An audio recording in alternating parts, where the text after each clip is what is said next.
Yes, job people, this is Michael Shamai representing. I will say, hear the lion voice, saying it is time for the lions and the lionesses to tell their own story. King David killed Goliath with a stone, we original dread. The fittest of the fittest shall survive. My people, open your eyes. Wake up. Blessed love, this is Queen Omega representing for all lions and lionesses. With the lion's voice, we come to tell our story. Ras Tafari, live it. Hey, the lion's voice, Ras Tafari.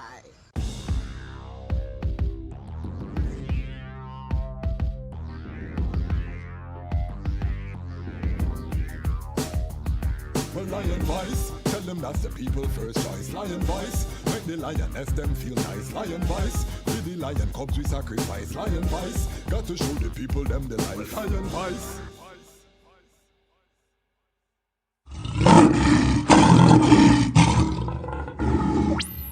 Yeah, and it's last said the first of the Almighty. Well, there are set thrones of judgment to judgment.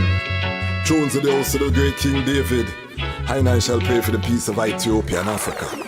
Yeah. Well, every night, argument, morning come. Sorry about an argument. No make your heart get hard like some sweat cement. Black woman got to exercise patience. Every night, argument, morning come. Sorry about an argument. No make your heart get hard like some sweat cement. Black man got to exercise patience. Got to change the frequency. Seems like we disagree frequently. Mama shopping spree interfere with school fee. Daddy they a dance a floss for Hennessy. Every night them fight mostly over money. Who gonna stand up fight for the family? Haile Selassie, might of the Trinity. Gone with his queen with a baby in her belly. Still every night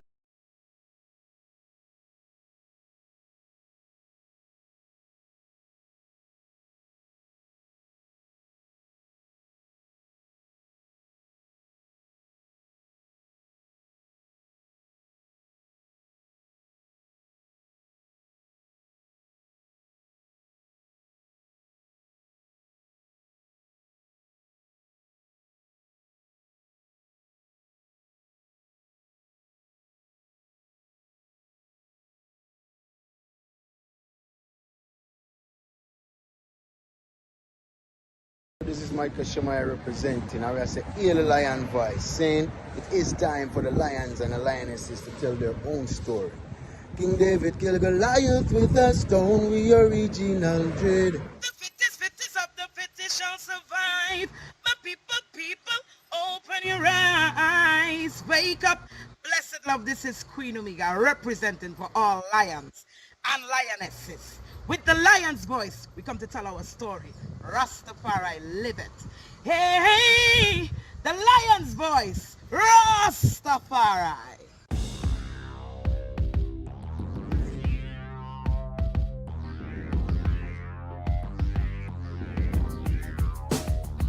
well, lion voice, tell them that's the people first choice. Lion voice, make the lioness them feel nice. Lion voice, with the lion cubs we sacrifice. Lion voice, got to show the people them the life. Lion voice.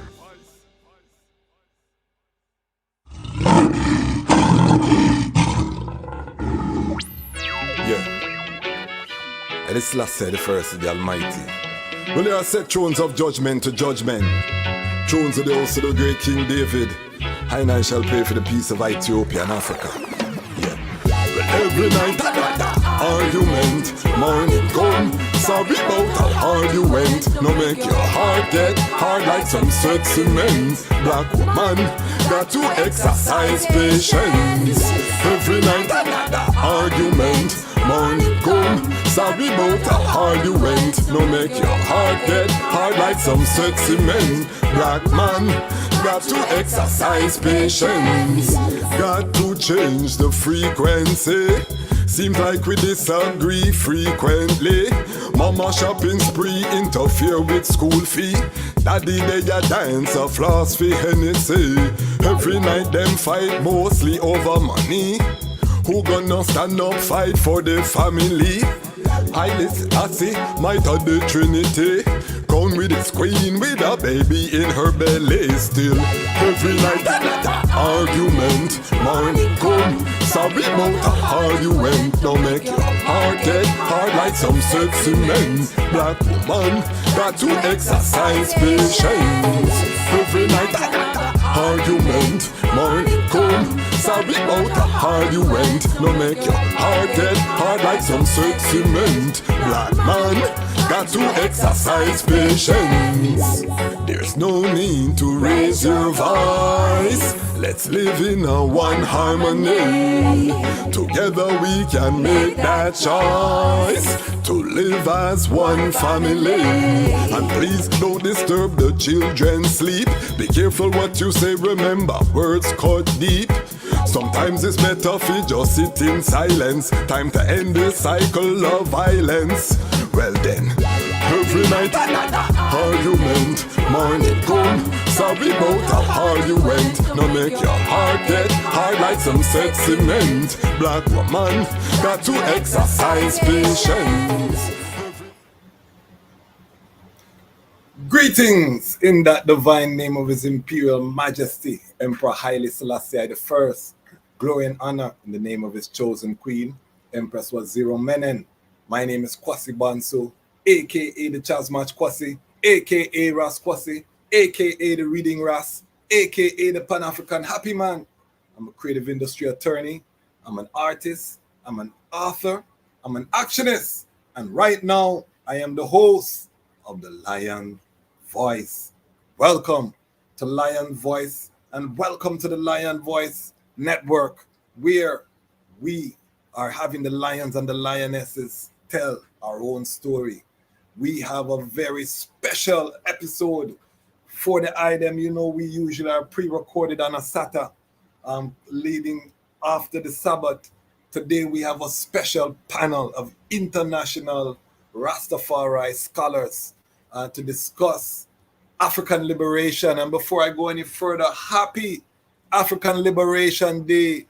Oh, what a great day that must be when Africa is free. So yes, family, we're looking forward. We have a mighty episode. I have here Ramia King Design. I have to big up the sponsor, Ramia King Design. Big up yourself, Ross Lidge, the tumbler working. I have ice in there. It's going to stay cool the whole episode. So when you see I'm on a sip, it's a Rastafari business that is providing that tool for I and I. And big up CMAS Life, Ras Woolley, big up yourself. All of the Rastafari businesses out there. And remember, if you want to advertise your product, send us a correspondence, send us a comment, we'll follow up. This platform, I'm not just building for I and I self. This is Rastafari, independent, non-aligned media. And I want to just big up the Lion Pride on Patreon. We have 15 fire angels from around the world that are investing financially in the platform. Big up all of the ones who see the vision of where we want to take this. It's our time. The Armageddon is upon us, and we have to control the narrative as Rastafari and Pan-African people. We can't be depending on third-party platforms to tell our story and to tell our narrative. We are in the great era of repatriation. The great return has begun. It might be a trickle. However, it has begun. The governments are recognizing the diaspora. Legislation has been proposed. There is movement back and forth. We are in this great time, and we have to have our own platforms to capture this narrative. And that's what we're doing here today. We're going to talk about the OAU, but we wanted this to be a forward-looking conversation, family. Meaning, what is our vision for Africa united and liberated? Because if we don't know where we're going, how do we attain that goal? We have to have these conversations. Okay. You know I'm long-winded, so I have to just keep myself. I'm excited, family, because we have some powerhouses. So just Lion Pride, help I to welcome. I'm going to get them to introduce themselves, but this is power, and this shows the potential of this platform, what we can do, bringing minds from across the seas, over land and sea, to discuss I and I affairs unapologetically. What a joy. So help I to welcome Lion Pride family, African Liberation Day Lion Voice panel. Please help I to welcome our elder from Trinidad, Bongo, Greece, our Queen Mother, hailing out of Jamaica, currently in the Cassava Peace, Queen Mother Moses, my legal brother, who is currently in South Africa, Ras Tafari. And then I have my professor, department chair type of person, Dr. Chinzira Mighty, African traveler, Nubian priestess, so much title. Then we have Dr. Walete, who I am very familiar as a Lion Pride member. I always draw for Dr. Walete because the intellect as a librarian, the research, we always learn some facts that we didn't know. So I always have to draw for I Sistren Lion Pride, again, contributor, Dr. Walete, my traveling partner too. So big up yourself, Dr. Walete. So I'm gonna just begin this conversation. Let us go historical first before we go futuristic. Let's set the bed for those who are watching from around the world. I'm gonna start with the Bongo Greece, and then we'll just go around. Give us the context, set the framework for this discussion in terms of why is May 25th so important? Why is this African Liberation Day? Why do we gather from the four corners of people of African descent on this day, Bongo Greece? I, Selassie I, King Ras Tafari, Give thanks to all the esteemed brothers and sisters on the program this afternoon. I greet you in the Iwits of love. As the Swahili words say, Harambe. Today, Rastafari know it's the time of harvest on this occasion of the 61st anniversary of the Organization of African Unity. Today, when we look at the Organization of African Unity, we look at the context of what the organization is and what the organization is not. The Organization of African Unity, from its inception in 1963 to now, has made quite a lot of significant steps forward. And today, the Rastafari movement, certainly has to be the vanguard of our African liberation movement. As we celebrate it today, as Rastafari, we can no longer remain in our cocoon. When we look at the advancement, there are many Pan-Africanists. Where I come from, a country where the establishment of Marcus Garvey, the teachings and philosophy of Marcus Garvey, came to Trinidad and Tobago in 1919. And by 1920, there were 30 branches of the UNIA, even with Trinidadians having shares in the UNIA. And from there, the Pan-African movement and Pan-Africanists in Trinidad and Tobago became very vocal in terms of the liberation of Africa. Because when you look at the first Pan-African conference by a Trinidadian in London, Sylvester Williams, they made a significant contribution. When you look at the independence and liberation of Ghana under Kwame Nkrumah, you look at Malcolm Nurse, better known as George Padmore, and CLR James. They were both instrumental in the 1958 in setting up the committee that was leading to the organization of the Organization of African Unity.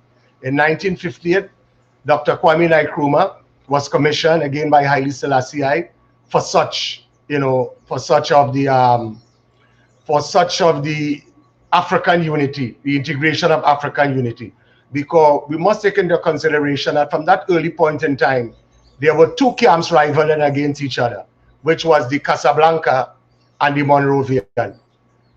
You know, His Majesty under the Moravian, and then you had the Casablanca. However, His Majesty bring forth these two camps together so that there can be a progressive transition towards African unity, you know. And so it is that, you know, from 1950 to the 1960, Kwame Nkrumah started a lot of meetings, and then it go from 58 to 63 when the final meeting of the Organization of African Unity were formed, where even on that particular day, when Brother Kwame launched his book, Africa Must Unite, you know, and there were so many, you know, so many thoughtful introductions into it.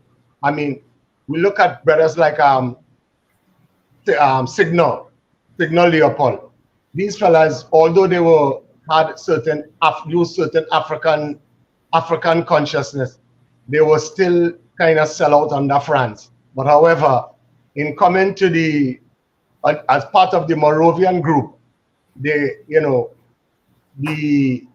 strategic plan of His Majesty of Haile Selassie I was the plan that came out victorious, you know, at the end of the meeting of the Organization of African Unity, in which Brother Kwame Nkrumah fully accepted and, you know, dedicated the work of there. Because when you look at the Organization of African Unity, we take into consideration that the organization was the primary objective of the organization was to really foster and bring unity among states, among the different states, African states. And as such, you know, it was a freely entered agreement. You know, it took years after before, when you look at when you look at what happened in the meeting in terms of the OAU. I mean, I am not a lawyer, but within lawyers would look at the contractual agreement. What is the contractual agreement? How does traditional law come into practice into that whole aspect? Because after a while, a couple of years, you still see where the Leagues of Nations and the United Nations try to bring in certain principles long after the organization had formed pertaining to the assassinations, because we see with the development of the Organization of African Unity taking powerful root, there had been a lot of assassination of most of our brothers. You know, that's a key point. I'm going to ask you to stick a pin right there. I'm going to ask you to stick a pin because I want to get everyone involved in the. But we're going to touch a key point, because we're very hard on ourselves as African people, but a lot of time we don't take into consideration the ongoing war that we have been under, and we don't acknowledge it, and it doesn't make it go away.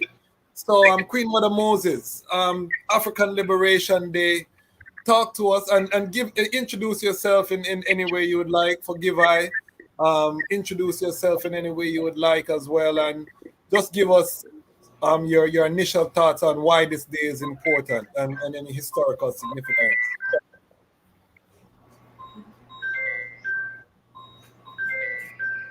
Yeah, it's muted, Queen Mother Moses.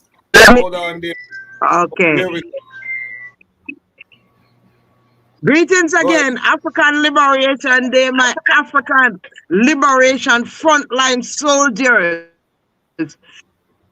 on the continent, in the 6th region, wherever you all are. I give thanks for the opportunity and the honor to be a part of this august and esteemed panel, because I and I are the frontline soldiers, frontline in that we, wherever we are, continue to be Africans.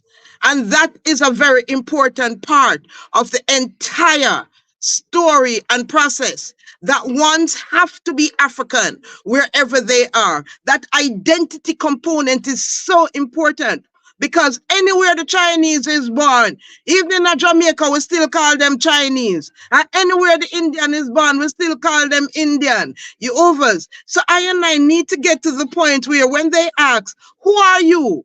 For me, I am an African born in Jamaica. That is very important to me. I have my African spirituality in my ankh, in my left ear close to my heart, and I have the Jamaican akoma. You understand the colors, and these colors are also part of my identity as an Ashanti. You know, it's the same color. So it's very important for us to tap into that who we are in the identity as we deal with African liberation and African day to day.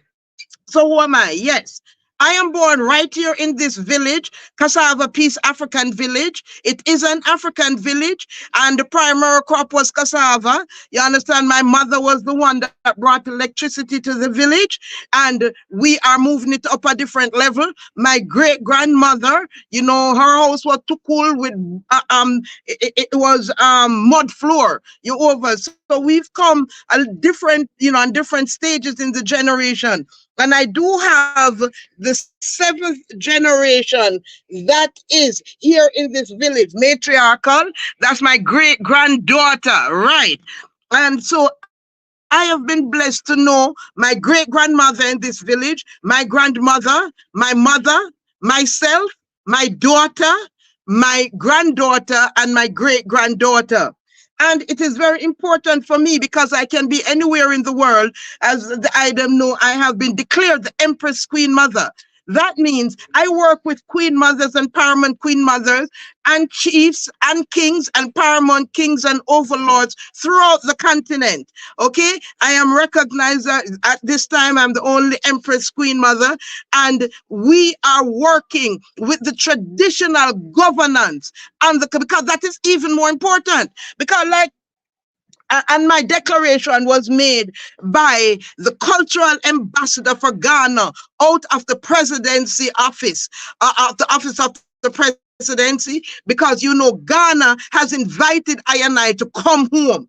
So they figured that that is the place to let the world know that they are recognizing the Rastafari Empress Queen Mother and wants her to work with the different queen mothers, kings and paramount chiefs, etc., who I'm in touch with on a daily basis. And I tell him that no matter who wins the election when the year ends, he is still going to be king. Okay? No matter what political party gets into power, our traditional leaders on the continent are still the kings and the paramount kings, which of course, you know, the colonizers changed our titles of our kings to chief and, you know, our emperors to paramount chiefs. But we know what was behind that, because all they were really trying to say that they are the chief slave maintenance to keep the slaves in order. And they're beginning now, because these are the conversations we are having. And they're beginning because the chiefdom and chieftaincy is a very important structure in the traditional governance. But they're beginning to accept this conversation, because we do not want to continue the colonizers' language and what the colonizers have said. And so everyone will get a chance to introduce Elder Sifa. Blessed up my brethren, because you know Azania is the land of my repatriator as Empress Palesa. I have names that, you know, from different parts of the world, depending on where I've been initiated or who the husband is, because I marry into royal families for the royal families to accept the Rastafari faith. The two major traditional royal family in Ghana are the of course the Ashanti, the golden one, and the Dagomba. So husband number 3 was Dagomba, the son of the grandson of the Panalana, and they had not, they are primarily Muslim, so they had not, and the royal family had told the Panalana to disown him, but he wouldn't. And we give thanks through that marriage. After he did his Mecca, he came back, called me together with his children, grandchildren, etc., took off his traditional clothes, put it on me, and he put on Rastafari attire from head to toe to show that now the Rastafari faith is a accepted in the Dagomba family.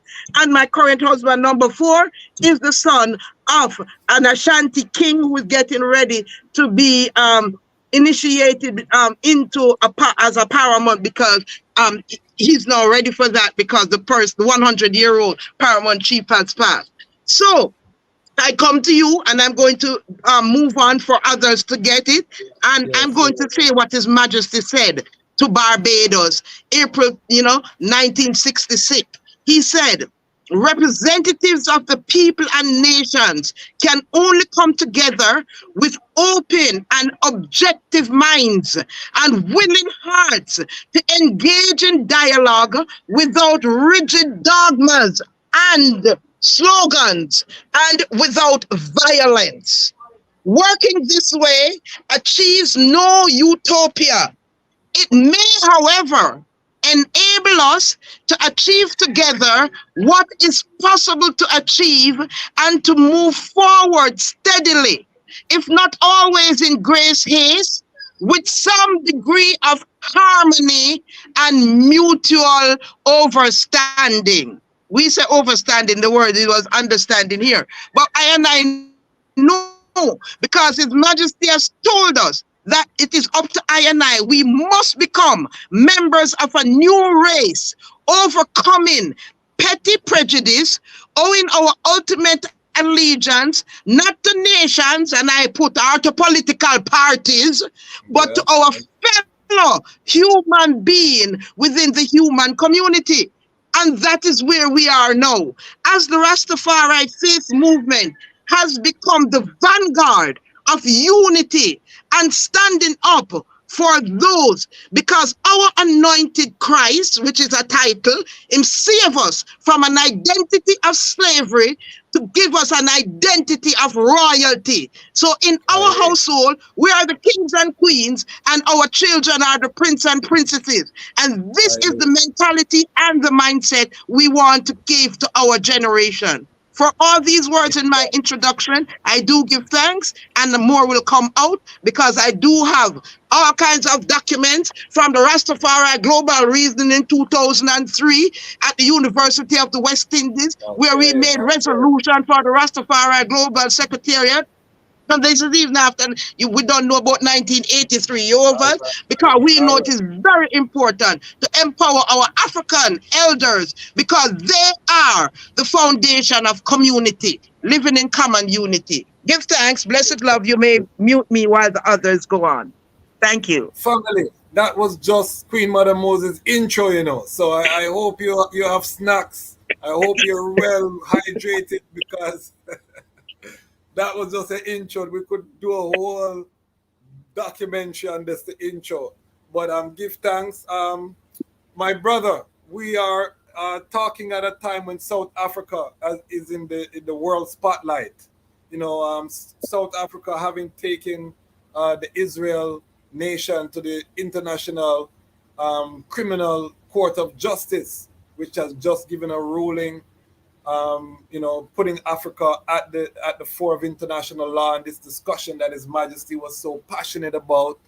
I had to have someone from South Africa here. I didn't even know that was going to happen.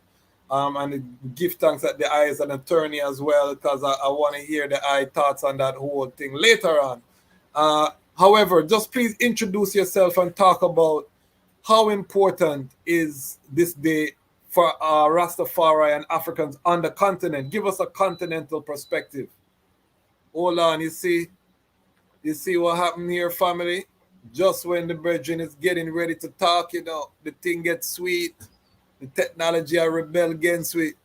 We're going to keep it moving until the brethren come forward. I'm going to go to the island of St. Croix and to a sister that I really respect so highly in terms of her life journey. She is an elder with a youthful energy and vast knowledge, East and West Africa.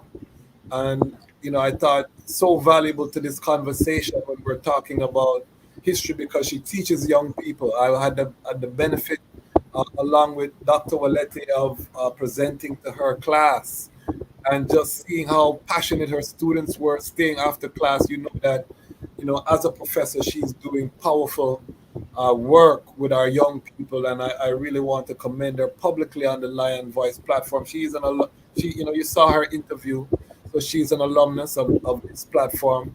But I wanted to thank her live publicly for allowing us to the space. Dr. Chinzira, please just give us, why is this day important, and what are your thoughts on this great day? First and foremost, I really desire to give thanks and praise to the One Most High for just giving I the opportunity to be able to have this type of reasoning at a time like this. Not everyone, some persons are very comfortable with referring to African Liberation Day as just Africa Day. Like we're already free, everything's safe, everything perfect. And it's not everything safe, everybody cool, and definitely not perfection. So I'm very grateful that I and I are able to reason around African Liberation Day. And I always start at a space of spiritual attunement, because I could speak about myself a lot, but I encourage persons, put the name in the chat or put it in your Google Scholar specifically, and then you can get an idea of how I sit as a grandmother, a mother, as an archivist, not just an activist, but using art to be engaged. And specifically my tie as a griot, being able to bring like all the different story from everybody intergenerationally and across various platforms. African liberation is every day.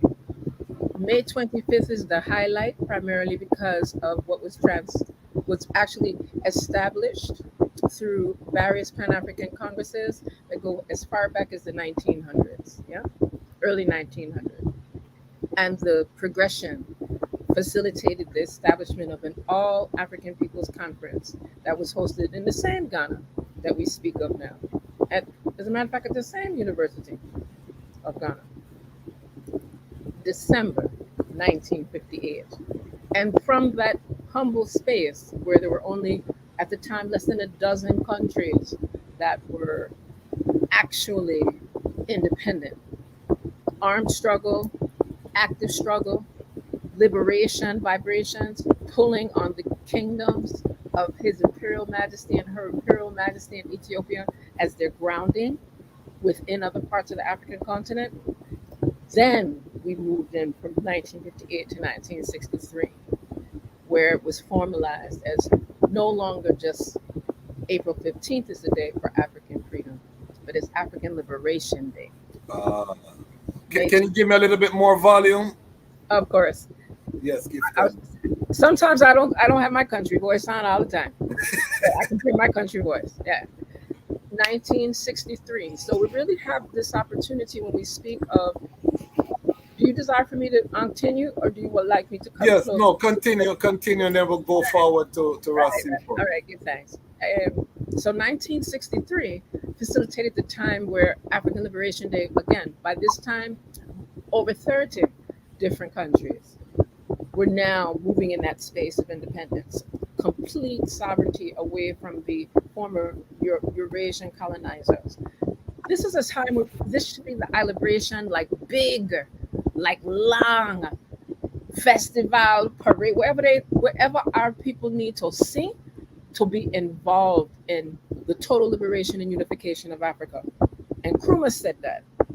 So I don't want to take claim to nothing like that. But when these terms come up, this vibration of Pan-Africanism, this vibration of using the rootical energy that Rastafari has been centripetal to, I want to make sure the persons get that.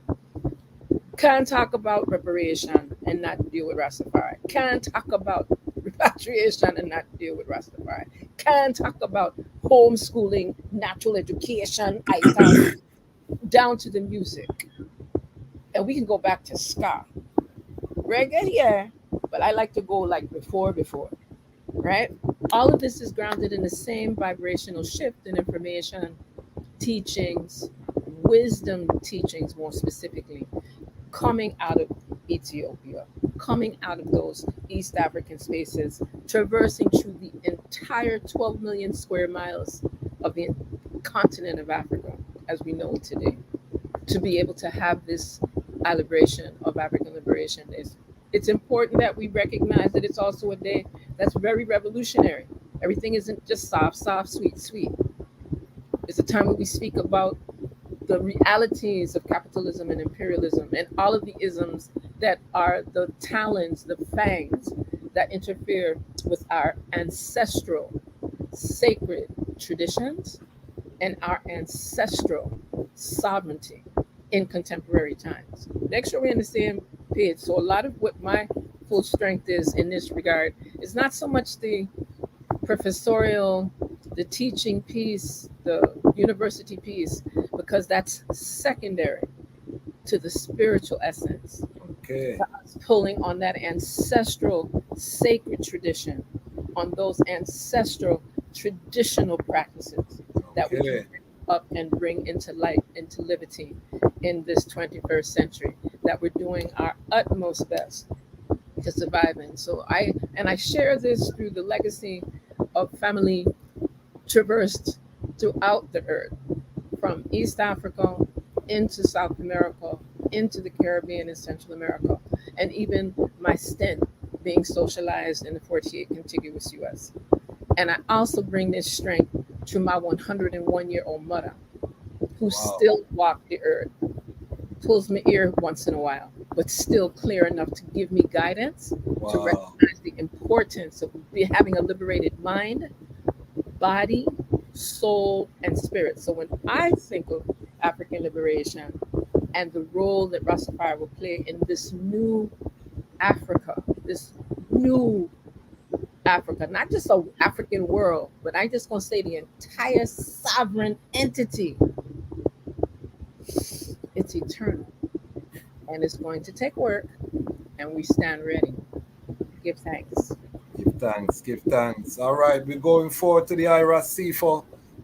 Just introduce thyself and why is this day important, and what is the vibration on the ground, on the continent on this day, to the eye sound.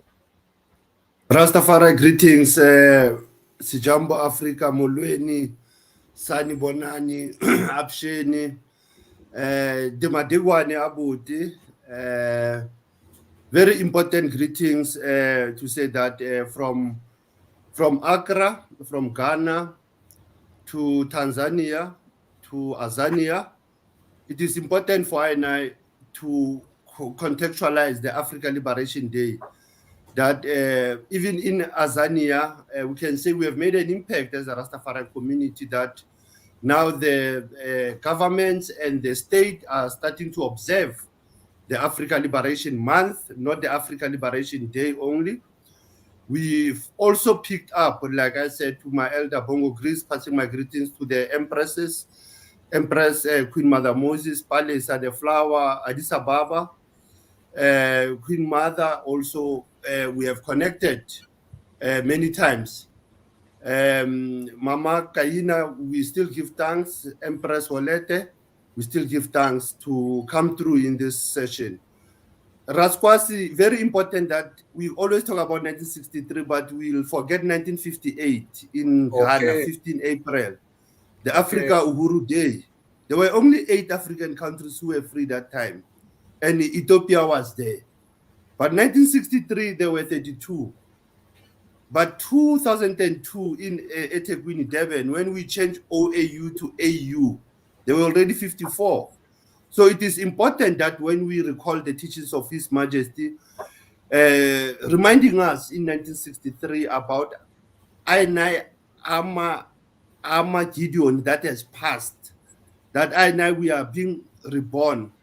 We are also asserting our position, our authority in world affairs. So it is important for as we are reasoning. In Azania tomorrow, the government will be in Vilagasi Street, the famous street of Nelson Rolihlahla Mandela and Desmond Tutu. They are doing the celebration there. But within the Rastafari community, it's always chanting of Nyaya Bingi. Whenever we have celebration of Black Liberation Day. Remember, also you have Africa Liberation Day, Black Liberation Day.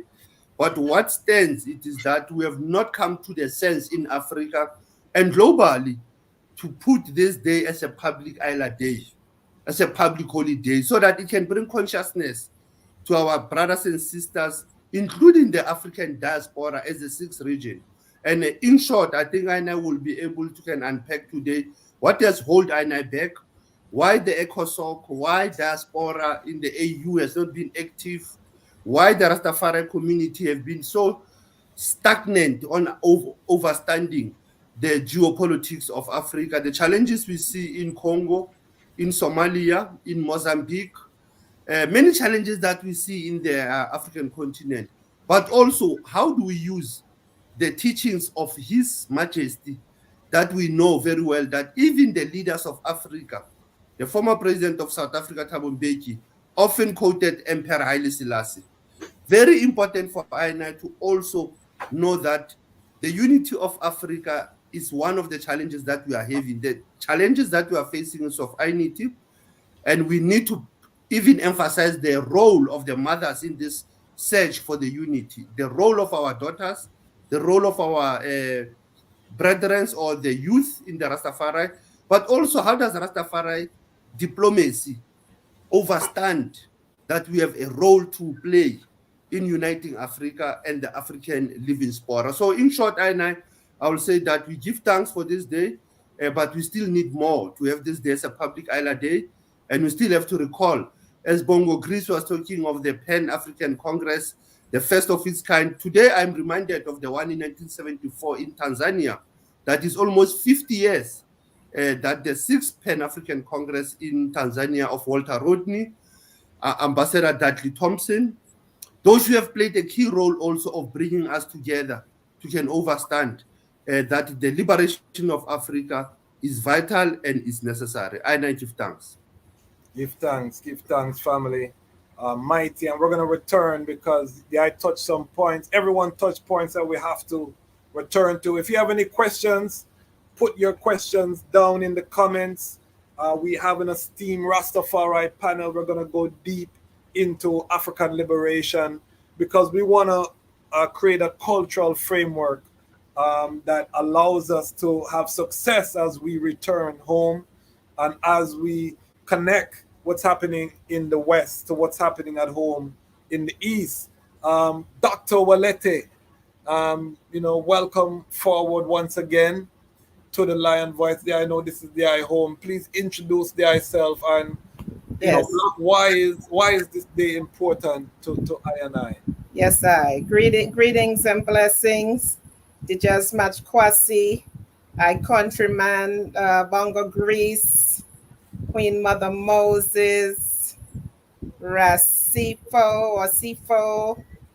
Yes, I. Dr. Chenzira, greetings and blessings on this African Liberation Day. Give thanks for the moments and give thanks for coming forward with the wise mind and the guidance for the people in this time. Yes, I am Dr. Willette Beresford. Ones and ones know I as a librarian, a researcher, and author, and currently I sit up in the Maryland, DC, Virginia area. Yes, today, African Liberation Day. This year, it feels more intense than years gone by. I'm noticing that everything is showing signs of greater importance and of urgency. I are we're in the tailspin, those of I that live in the West, that live in this region. I are in the tailspin of Babylon. I are watching the fall of Babylon in real time, like a live stream, right? And seating up this light, reasoning on African liberation, puts I in the mindset of the father of African unity, who I still report to. Kadamawi Haile Selassie I. Now, I know Kwame Nkrumah also. We acknowledge his role, but definitely I are the Rastafari faithful, and I report to Kadamawi Haile Selassie I. And I thus, by default, we are the ones that will have to recognize and realize repatriation and the new trajectory for Africa, right? His Majesty has shown I and taught I the importance of African unity, and the importance of African unity is what will lead not just Africa, but the entire world, right? I will have to look at the how. That is what comes into my irids when I think about repatriation and the liberation of African people, African liberation. I think of the how. Just about 2 strongs ago, I were on the Zoom, Dijazmach Kwasi, and one of the attendees blocked a sound, and it was an aha moment. I realized that the handful of I are the ones. It is the chosen few. Those of I that are brave, those of I that are knowledgeable, those of I that have the resources, those of I that have the desire, and finally, those of I that are obedient. Right? How excellent is thy name, most merciful Kadamawi Haile Selassie I. I have been told. I have been warned. I have been armed. I must now look at the how. When I did my dissertation work, I wrote on post-secondary education as a conduit to Ethiopic repatriation. When I joined the Ethiopian World Federation, local number 1 in 1992, so 32 years ago, I was thinking of Ethiopic repatriation. Today, as I am older and wiser, I know that the whole of Africa is Ethiopia, right? And I must look at the how. What I will bring to the reasonment as I flow into it is the idea or the notion or the concept of a communal model, looking at communal living as a means to attaining or realizing African repatriation. So for these few words, I give thanks. So joyful to seat up with the eyes and the eyes, and to get the knowledge and the wise mind that the eyes will bring forward. Give thanks. Rastafari. Give thanks, give thanks. So you see the power, family. If you're not subscribed to the platform, make sure you subscribe to the Lion Voice Network. We are quickly rising as a very important centralizing platform for the Rastafari and Pan-African family. We have a vision to create content that is specifically for Rastafari, unapologetically, because every community needs its voice, and our voice has to have shape. We need our own animated films, our own feature films. We need our own documentaries, and we need platforms that's all that they're concerned with, is creating for I. We cannot depend on Babylon to do it for us.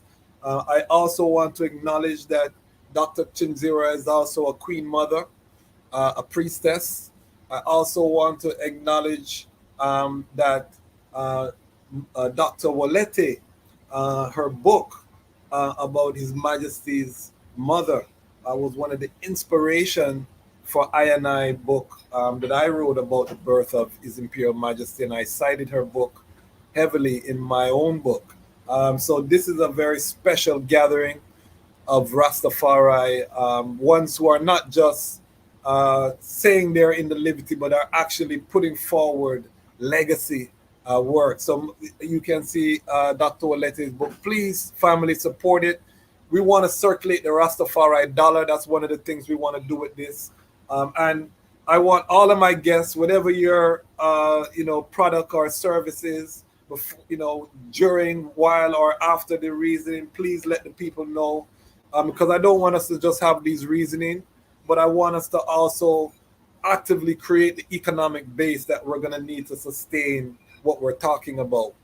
We have to circulate economics among each other, and that is key to what we're doing. So we've set the framework. I'm going to now say to the family, we are seeing Ghana leading the way with the year of return, a large influx of diaspora that came.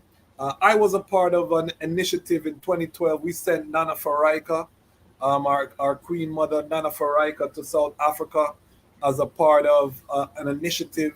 That initiative grew into become the Dark Foundation that is still active to today.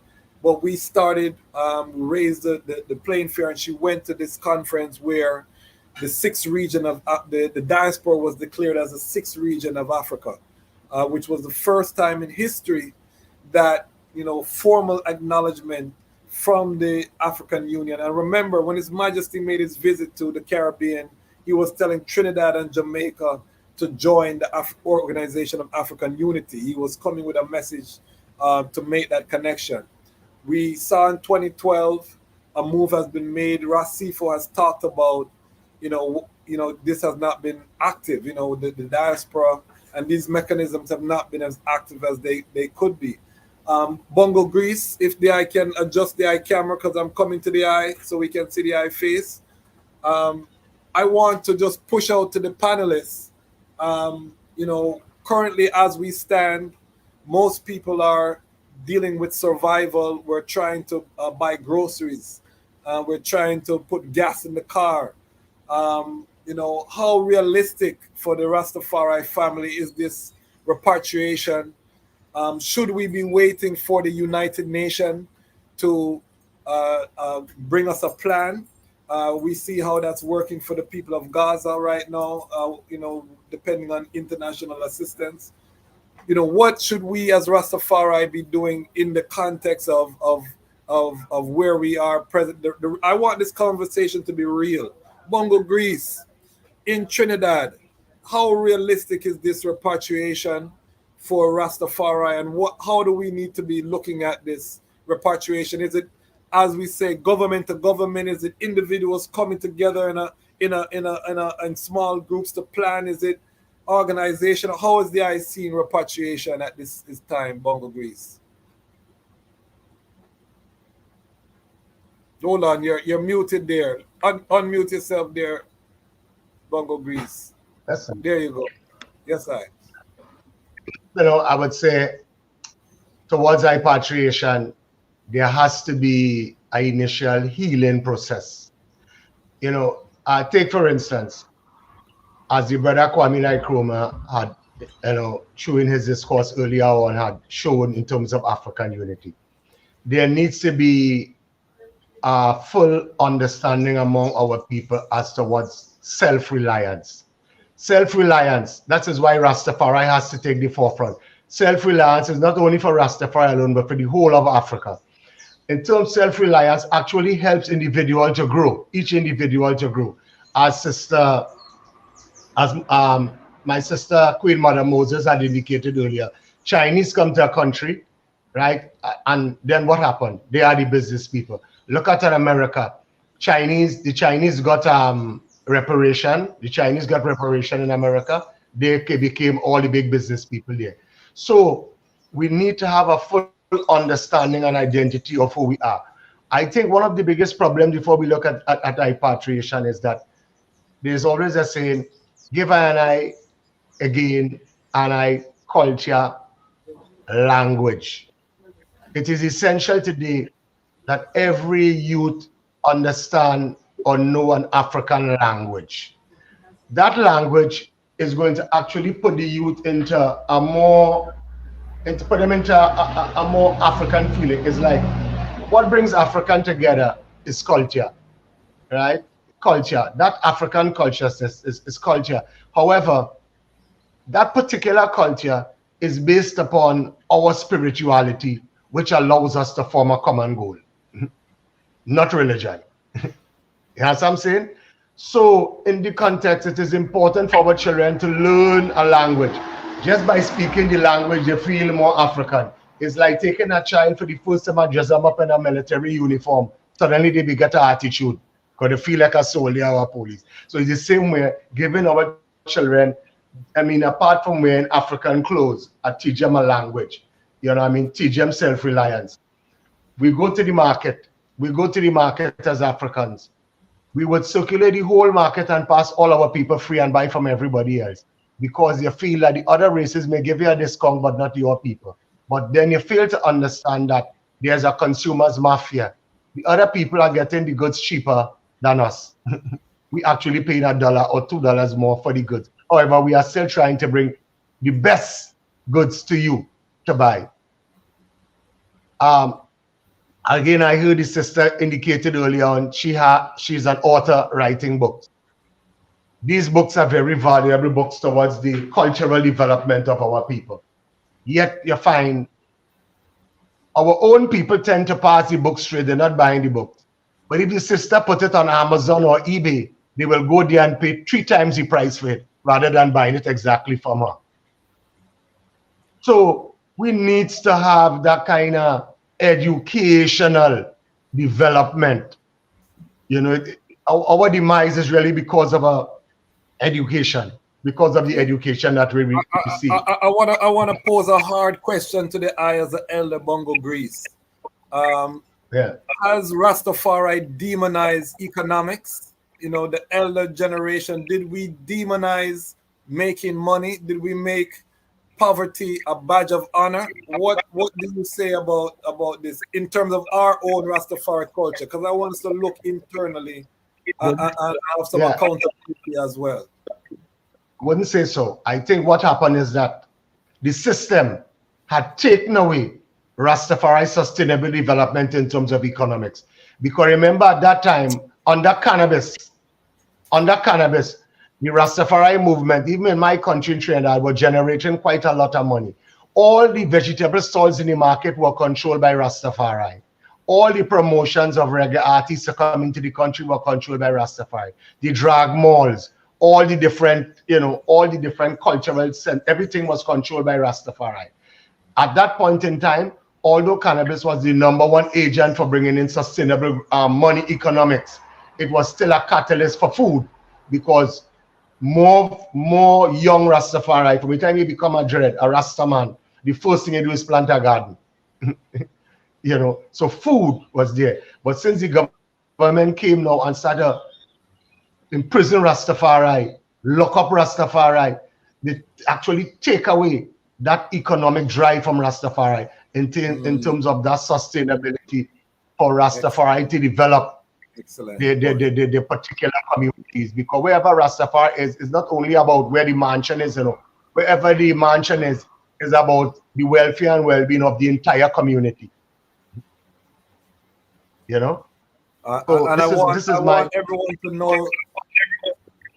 want everyone to know, Bongo Grease, that there is also part of the leadership of the All Mansion initiative in Trinidad. So this is, this elder is living what he's also talking about. He's still active on the front line. He hasn't sit in a rocking chair with a chalice pipe yet, although he might do it once or twice, but he's not there yet. He's still on the front line. I want the people to realize, Bongo Grease, that there is still a front line soldier, Yes, as you say, very important. Queen Mother Moses, talk to I and I in terms of this question, in terms of realistically, when I sit amongst most of I and I, people are on day-to-day survival. They don't want to hear no repatriation talk.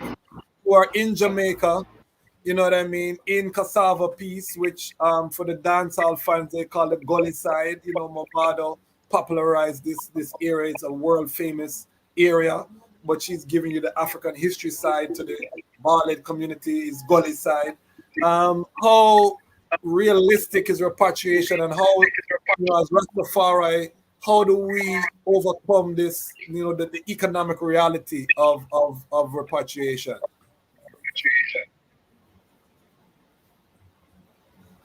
Unmute there, Royal Queen. Okay, given time. Yes, the first and foremost thing that needs to be communicated and inculcated, into this community and this generation is the fact that repatriation is a process. It is not an act. Once are acting as if repatriation is just go to Africa and that's it. The process is mental, spiritual, and physical. Most probably will never get to the physical repatriation. But at the very first thing that I and I will need to do is the mental repatriation of the mind. You have to have an African mind. If you don't have an African mind and you go to the continent will spit you out. You will not be able to have that sustainable state.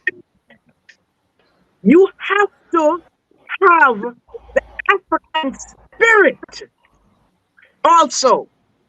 Because if you don't have an African spirit and you try to repatriate to Africa with the colonial mind of the colonialists who enslaved our people, the continent is going to spit you out also. However, I and I must be clear in this repatriation process physically that I and I, born in the 6th region, have been blessed to be exposed to information and resources that has allowed us to open our minds and reclaim our identity as African born abroad. Please be aware, and I'm not going to preach to the choir here, but for those that might be in the audience, that you will be disappointed if you go to Africa and think that all Africans have an African mind. They are still trying to go to Europe and America and dying and doing all kinds of things because they too were colonized by the colonialists. So the first thing that I and I need to define is functional unity. That's what we need. Our God and King founded the Organization of African Unity, and he wanted it to be functional unity. What is functional unity?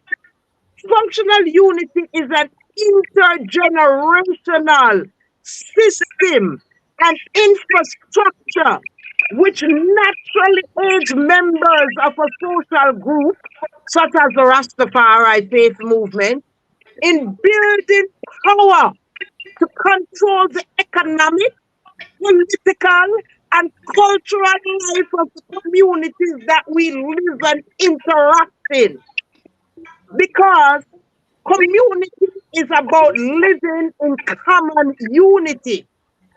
So functional unity is that system and infrastructure through which every community will be able to promote and protect its vital interests. This requires unselfishness. Individuals can't only want to deal for themselves and just their family. We have to see how our cultural life of our community will be expanded by the way we deal with unity in peace and love. When our dollar come into our community, it needs to be turning around in our local businesses several times before it goes out of the community. That's how we control our economic and and cultural life. That's what we do here in Cassava Peace. We have all kinds of businesses in our village. We have we have our wholesale, we have bar, we have grocery, we have meat shop, we have everything. We have clothing stores. We have everything within the community.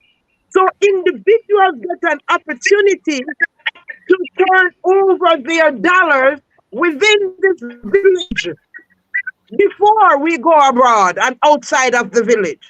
That's what needs to happen in every community. Another important thing, and then I will move on. His Majesty says, yes, I am Christian, but as king, I am equally Christian, Muslim, and pagan, which of course is indigenous African spirituality, like voodoo and whatever other African spirituality I and I will indulge in. The Rastafari have to keep that in mind.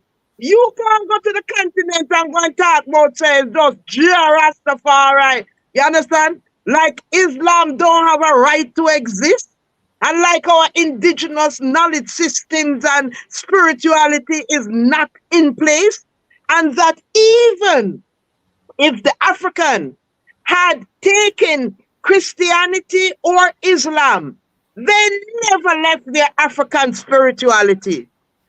They found some way to encompass whatever they were coming into within their African spirituality.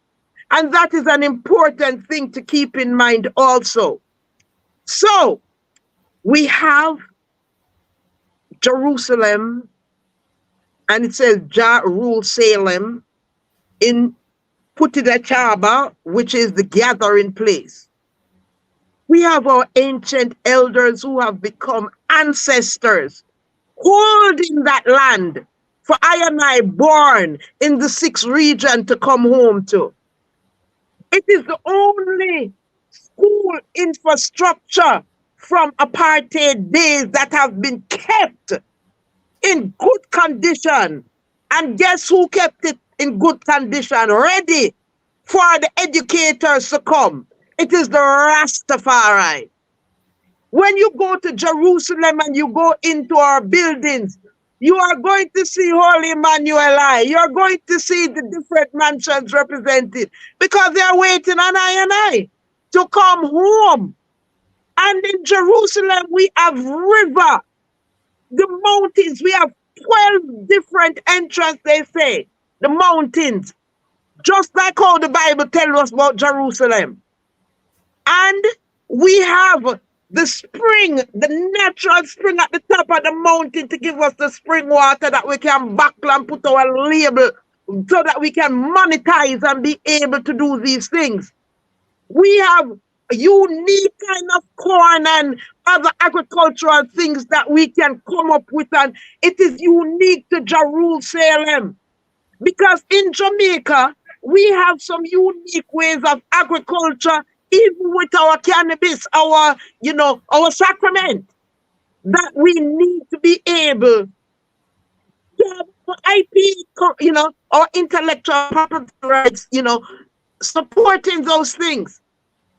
So what's needed, of course, the council, and we founded the Rastafari All-Mansion Council of Elders in Azania.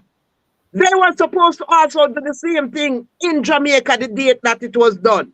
But, Jamaica dropped the ball, which is one of the reasons that I want to say that our ancients and ones, when a consultant come and tell us that, okay, we're going to make April Rastafari month, on the continent, as far as they are concerned, Rastafari is not a Jamaican thing. So just because Emperor Haile Selassie came to Jamaica in April, the continent is not seeing that. That is what it's supposed to be. Then say come to my country in a different time. So we need to be clear. And, you can't just fall to everything will come. You have to hold on to what you know and stand up for truth and right, no matter where you are in the world. Because that's what this Empress Queen Mother is known for. I speak truth to power, family, friends, and foe.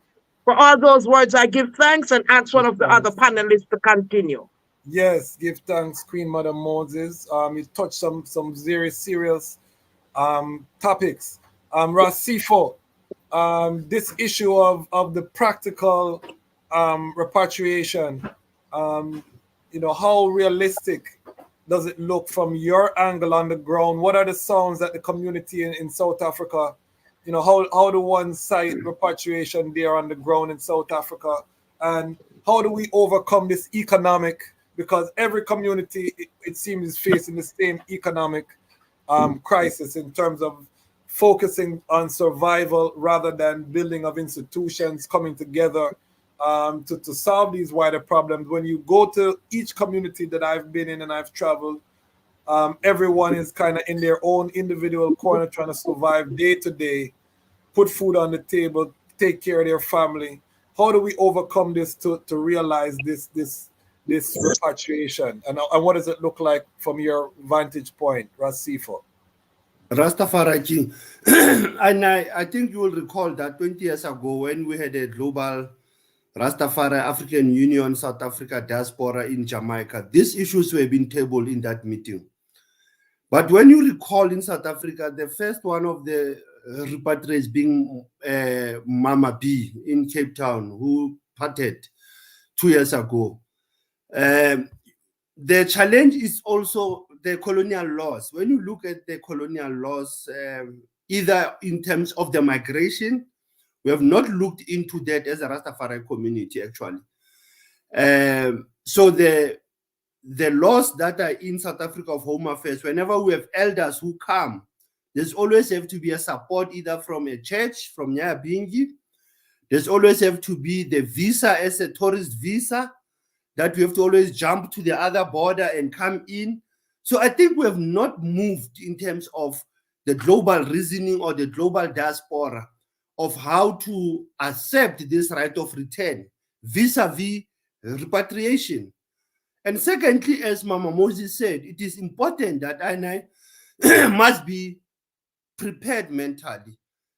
Bongo Chris raised an important question, my king, the issue of cultural orientation, not cultural assimilation, cultural orientation of language, cultural orientation of the values and the practices of different African communities that I visit, respect of the kings and the queens where we are visiting. So it has been the challenge also of dogma. It has been a challenge of religion rather than spirituality. It has been a challenge also of understanding the means of survival. And those means of survival is the state of readiness of the host, because the one who repatriates must be seen as a visitor, but he or she is not a visitor. But what I've picked up is that many mentions have been raised in this issue that we need to be ready. And we have seen also the role of reggae artists who will also fund some of the elders to come this side. Sometimes you will say they don't even fund them. They sometimes dump them. They just send them a one-way ticket, King. As Luciano said, one-way ticket to Mama Africa. And that way, one-way ticket becomes reality. That the man cannot survive also. He loses contact with his family. He loses contact with reality also. Serious. And I can tell you, we have lost many of the elders who have repatriated from many countries, whether from Jamaica, who have been here. And again, it's sad, if you can recall, Merija, who was repatriated for Benin. Sad moment that I learned that Merija, she has passed on. But when you look, those were the mothers who were involved. So in short, I'll say reality goes to the laws, colonial laws that we have to fix, state of readiness in terms of the host. The third aspect, how do we now emphasize the guarantee of the right of return? But also how, as a Rastafari, we start to occupy land. How do we start to have our own spaces? As Mother Moses once again raised the issue of Jerusalem School. That's an educational space also, but it's also a spiritual space for all Rastafari. So there's a need for I and I that we don't occupy small land. We occupy vast hectares of land that are for business, that are for education, that are for human settlement, the communal aspect that Empress Wallet spoke about of common unity. But also, I think I and I, we need to move around relying amongst ourselves, because we can't rely on the state alone. Yes, we can pursue the state to a certain limit, but we have to claim our rights from the state, because we have been quiet, we have been silent, we have been lenient to claim I and I rights from the state. Hence, I raised that issue of the right of return vis-a-vis repatriation, the same question of reparation. So in short, I would say the question of repatriation, it also the intercultural relations. How do we relate also? You know, this week it was also the World Day for Cultural Diversity and Development. It means I must also develop. It must not be just we are diverse. There is repatriation, we talk about enslavement, maafa, and reparation, but we don't get into the nitty-gritties of how do we relate as I and I. How do we communicate in advance when man makes a mission? Remember, even when the Rastafari elders made mission to Ethiopia to meet with Emperor, there was a protocol, there was administration. So it is important for INI to always have administration that is intact, communication that is clear, and also to engage where we have challenges with some of our elders when they are facing immigration deportation, because the issue of deportation is also a threat to an Rastafari community whenever they move from the living spora to the African continent. Give thanks to you. Give thanks, give thanks, give thanks. We have Nkesi. Hail him, our majesties, greeting honorables, give thanks for the reasoning, tuning in from South Africa. Just to let the item know that this is a global platform. We have Highly Dread Selassie watching from Vinci. Blessing, blessing, blessing, St. Vincent family. We have my teacher, Queen Mother, Dr. Chinzira, always keeps it spiritual realm. We must go high to win the battle of good over evil. That looks like one of the students there, or trainees. Dr. Chinzira, blessings, blessing.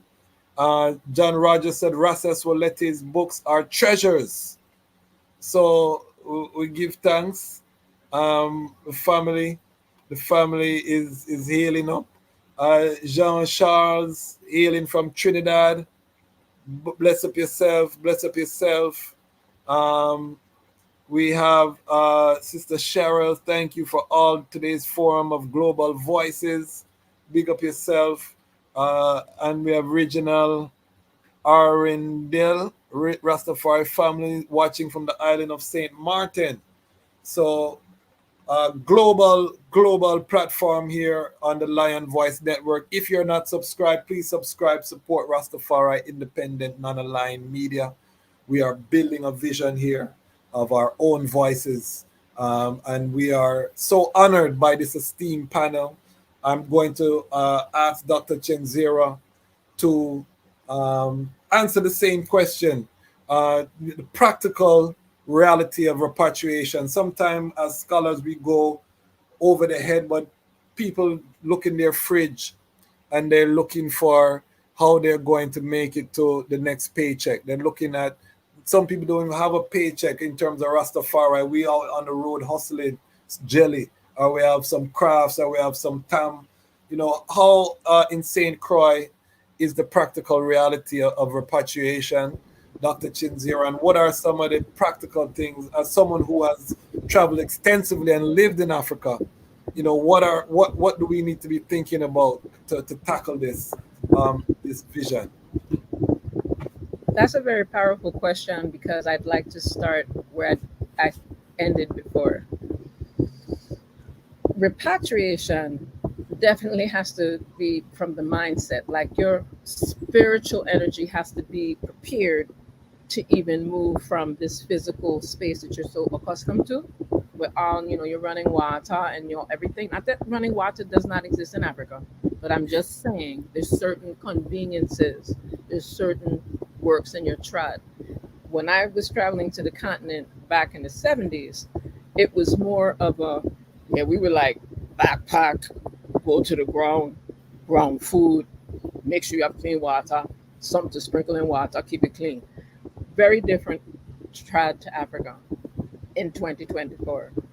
St. Croix, part of the Virgin Islands, and I would be remiss if I didn't identify that according to legislative law in the Virgin Islands, the third since 1989, through the efforts of a variety of Pan-African organizations, and specifically with the leadership and guidance of a very powerful griot who is now an ancestor.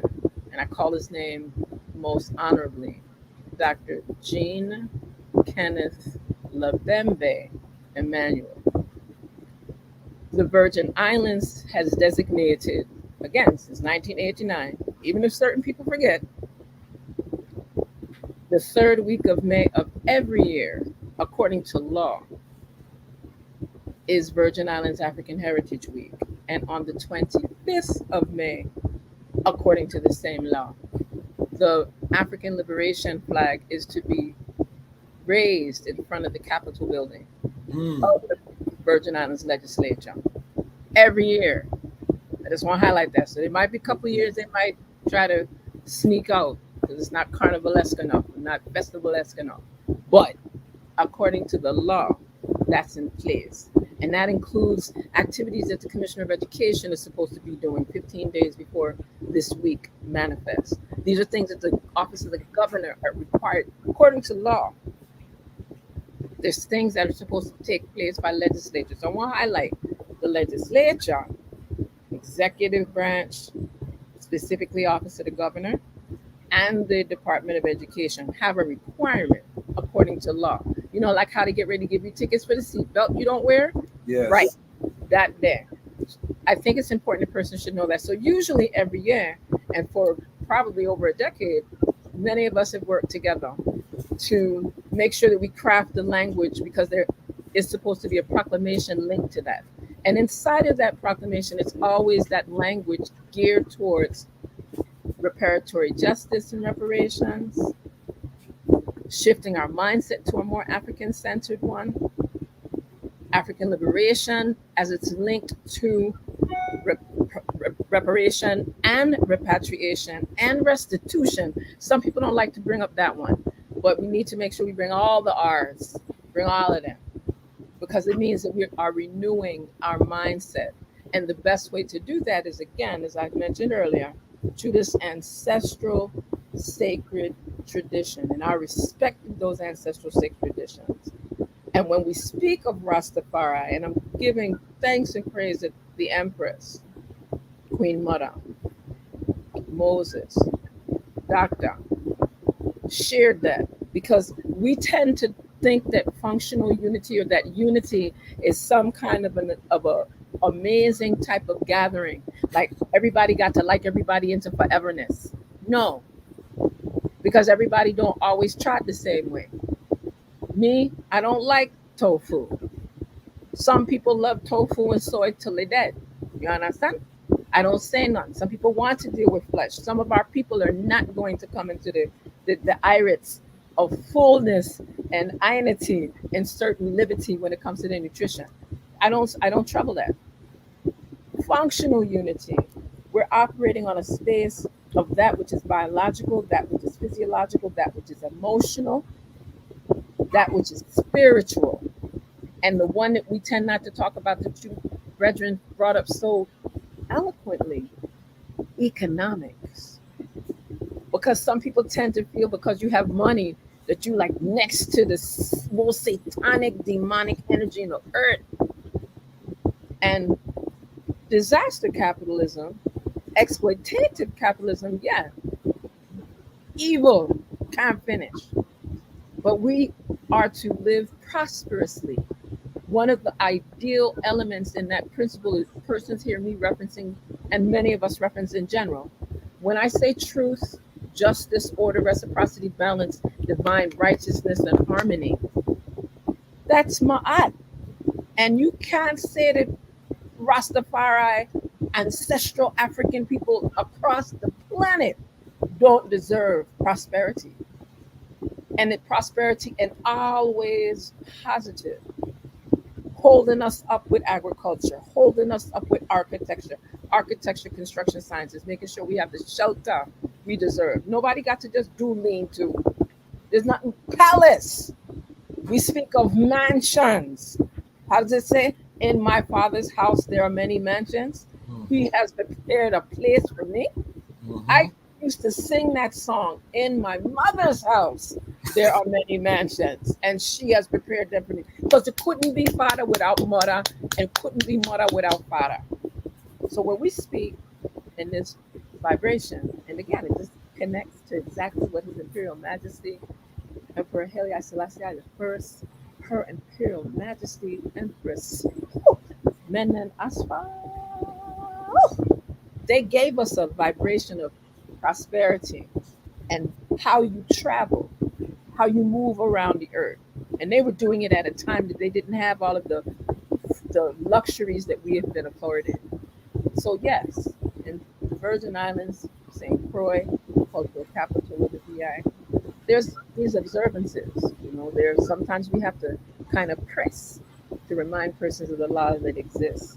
But when we speak of repatriation, you're talking about repatriation in the mental space first. Because some people like to physically go, and they have the money, they have many long donza, and they're in Africa.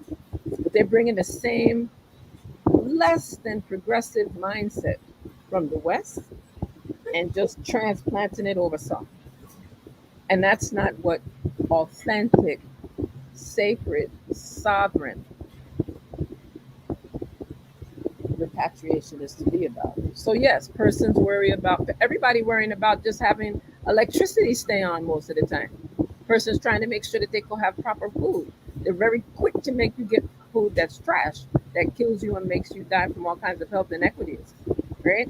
But this is a time where we have the opportunity within Rastafari to shed light on what that would look like so persons can prepare. The same way that people prepare for their independent retirement annuity programs, the same way that people prepare to make sure they have insurance for their children and their grandchildren, great-grandchildren, the same way people have no problem having a 30-year mortgage with a bank that's keeping more than half of your money, then we have to shift that in terms of our economic engagement and make sure that we place health and wellness and prosperity and stability in the same way that we look at what is repatriation and how do I repatriate in my mind, in my spirit, in my soul first, so that I can do the proper preparations to then be in the continent. That's how come I was pretty young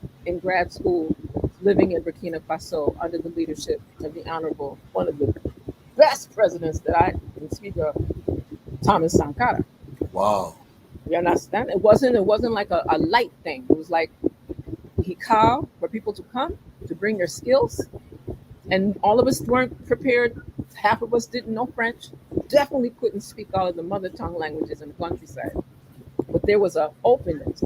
How they say, stretch forth your hand, and the welcoming. All of the things they said, it's drought, you're gonna dead, you're gonna get malaria. Nothing. We ate well, and I was a live food vegan then. You understand what I'm saying? We have an opportunity when we speak of repatriation, of doing the preparation, and what you have established here with the Lions Voice Network and all of the different skills, talents, and expertise that each of us here and everybody connected, because I can look down this whole line of the comments, and most of the persons, I give thanks and praise for those that are supporting this particular network. But support is more than just the word. We have to put like money, resource, yes, and preparation together. Like that's the layer of African unity that's authentically functional, because then it lets us move in the proper versation of principled unity, because then principled unity supports African fundamentalism, Pan-Africanism, all of these different systems that facilitate our ability to walk together, live together, invest together, and do it with trust, loyalty, and integrity. Give So I thanks. just to give a little section. Yes, yes. Give thanks. And let me big up the Lion Pride on Patreon. We have 15 fire angels from around the world that are investing financially in the Lion Voice Network. I encourage all of my brothers and sisters, $5, $10, $25, whatever you can afford, become part of the community here, so we can elevate. We want to take this to a higher level, you know what I mean, in terms of being able to sponsor events, being able to produce documentaries, films, animation, all kind of things, but we can't do it unless we fund it. The government is not going to fund it. Pepsi is not going to support I and I'm going to tell the them KFC not going to support I. So we need our family support. Come on board. Big up all of the 15. I had 2 people in my Patreon for over 2 years, so I'm glad for my 15, and we're gonna build and continue to build. I'm not stopping, family. Before I get to Dr. Walete, I want to ask the Aya question, Dr. Chenziro. How do we prepare the minds for repatriation? Is it a Saturday school? Do we start with? Do we? Because I want us to get practical. How do we, prepare ones? Is it online courses? How do you recommend, or what are some solutions that I can give I to prepare the mind? Because we established the iris and the mind have to be prepared first. That's stage 1. I would start with definitely the educational portion. And there are a number of Saturday schools. There's, like, even in the Virgin Islands, there's Sankofa Saturdays. There's persons that are doing things through media, reaching out to families. We've established here in the Virgin Islands a Virgin Islands Homeschooling and Natural Educators Association. So it was broad for those families that did not want their children to be involved in public education as it sits.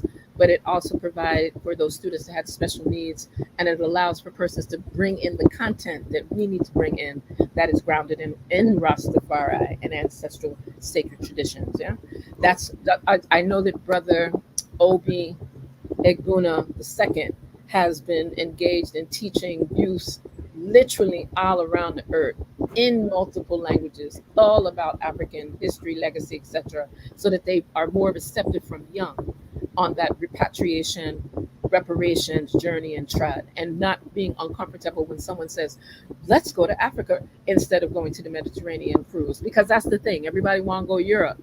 Everybody comfortable going to Europe, or I want to go to States. And I keep telling them, I could tell you some nightmarish stories that would make you never, ever go north of Florida. How about that? So I've learned to use, for me, I use storytelling. And so whether it's through Bambula, our traditional dance and communication vibration, whether it's through music, whether it's through technology, coding, chess, whatever is required to get to those young minds, to get them to begin to have this versation around how important, just as the Empress shared, we are royalty. And if you don't come from a space and you think that your beginning starts with enslavement and colonization and torture and rape and terrorism and everything bad, then right, we have to show you that that's like this small. And all of this is what you represent in terms of your regality, your royalty, and the reconnection therein. So I would recommend that portion. I think it's really important, like you said, to support the organizational entities that support us in moving this vibration of openness and our restoration of our sovereignty all the time. So whether it's through all of the networks that each and every one of us are linked with, whether it's through the IDO International Network, which does what? Bring African brothers and sisters and royalty, kingdoms, queendoms, realms, let me be very specific, from the continent all across the earth into its entirety. Anyone can go to that website, and I'll put the website in before we close out for the evening. I think it's important that persons know that there are these type of organizations that exist, whether it's the Caribbean Pan-African Network, which has, again, our focus is in the Caribbean, yes, and we navigate true Pan-Africanists. But our focus is to keep this vibration strong. Had it not been for some of the works of the Caribbean Rastafari organization, some of these conversations wouldn't have happened. And I need for persons to be very clear, and I'm not apologetic on any forum. You know, all the Rastafari houses, the realms, the orders, ow, everybody have their portion. Everyone put pitch, because there's a technique and a strategy that has allowed for us to have this conversation around repatriation, which is tied, sometimes I get twisted, but it's tied to reparation. It's tied to reparatory justice. It's tied to restitution. And it's tied to the reconstruction of our soul self as ancestral African people living in a contemporary space, whether it's America, Caribbean, Central America, whatever. Whichever part we're at, our focus is supposed to be so that we have a fusion of culture, healing, arts, technology, and spirituality. You know what I'm saying? Yes. Culture, healing, arts, technology. Don't forget that one. Cool, And spirituality, because sometimes we forget that all this technology we see, from AI that they think is AI that's really machine guided knowledge systems, they think cognitive science and all this technology came from them there. No, we the original. So when we keep that vibration shift moving forward with our youth, with our elders that can give us the wise counsel and the teachings, and even if they may not agree with all of some of the things we deal with, whether cannabis becomes an issue for them, and we walk with that. That's where the principle and functional unity come in, because they know back in the day, in like 1920, it was all legal. Everything was everybody. Yes. But when it came to the money dunza and that capitalist imperialist demon that wanted to terrorize a plant, that took it to another place. So I speak these things because that's where the economy piece. When we speak of economy, it's not only liquid capital, but it's social capital. It's Definitely. spiritual capital. Definitely. And so hopefully through these types of reasonings and other examples, because there's a number of resources. You've got the Universal Negro Improvement Association, African Communities League, RC 2020, and all of the iterations that are doing this work. And again, what did Garvey, true to teachings that he gathered from his Imperial Majesty, as quiet as some people like to keep it. Let's be straight. When you have that kind of grounding and you, wow, there's a real emperor and a real empress, what? Right, that shifts everything on how people begin to see in 2024 that we are part of this royal legacy that we must reconnect with, and through our linkages with ancestral traditions that are sacred. I want to make sure I highlight that, not just any ancestor you want to call, but ancestral sacred traditions. So when people see AST speaks, that's what the AST is for. Some people may be speaking of Osset, and that's cool. Shida and Neto. Okay. But the vibration is our ancestral sacred, or what I like to use, sanctified, because it's a sanctified life force that's there and there. I don't get to carry an aunt because it was a thing to do. There were initiations that took intervals of 7 years each. Okay. See what I'm saying? For us to be able to do this type of work, power and strength, to be able to be with the family and offer some practical elements of how we do this work, as well as that theoretical element, and then fusing them so that we have the synergy in the heights, in the iris. I want to just give thanks. I also want to take this opportunity. I pray thee, the Jasmus Kwasi. Yes. May I please just add one thing to this issue of the Sabbath school or Saturday school, because the first school for Rastafari youth was started in my apartment on Union Street in Brooklyn, New York. Students are, included Morgan Heritage. None of those students have given up the Rastafari faith that went to that school, because everything a child needs to learn in life, they learn it in the first 7 years. That's why it is important that I and I control the education of our youth for the first 7 years of their life. After that, you can send them anywhere as long as you're doing your homework, the homework empowerment learning, program that I and I supposed to be a part of. Give thanks for those few words. Give thanks. I also want to take the opportunity to inform us about the anniversary development of Rastafari study group. Myself and Dr. Walete are board members. Dr. Walete is the board chair. Although we're here in our individual capacities, I would be remiss if I didn't talk about the IDOR study group, which is one of our principal vehicles that we talk about repatriation with the global family. And we are going to be announcing some initiative via IDOR soon. And you'll hear about it here on the Lion Voice Network. We're reasoning. We've blocked the sound about a repatriation summit, and we're not going to rest until that manifests. But we will have details. All right, Dr. Walete, I want to ask the same question. I and the I, we are here in America where most of the world wants to get where we are here in America. They are looking at America as an opportunity place. They want to come here. The Rastafari community here in 2024, we don't hear that zeal around repatriation. There's a few of I and I that gather and we block up and we're excited and we travel back and forth. There's a handful of us, 3 of them are on this call right now. But how talk to us about practical repatriation, coming from the races that are in the US and Canada and probably the UK, Europe as well would fall into the same category as I and I.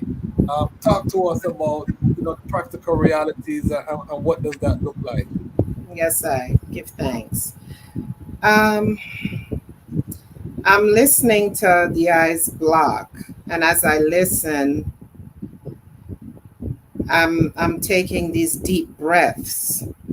I'm feeling angst and I'm feeling anxiety because I don't know that I and I have the time to do that which is required.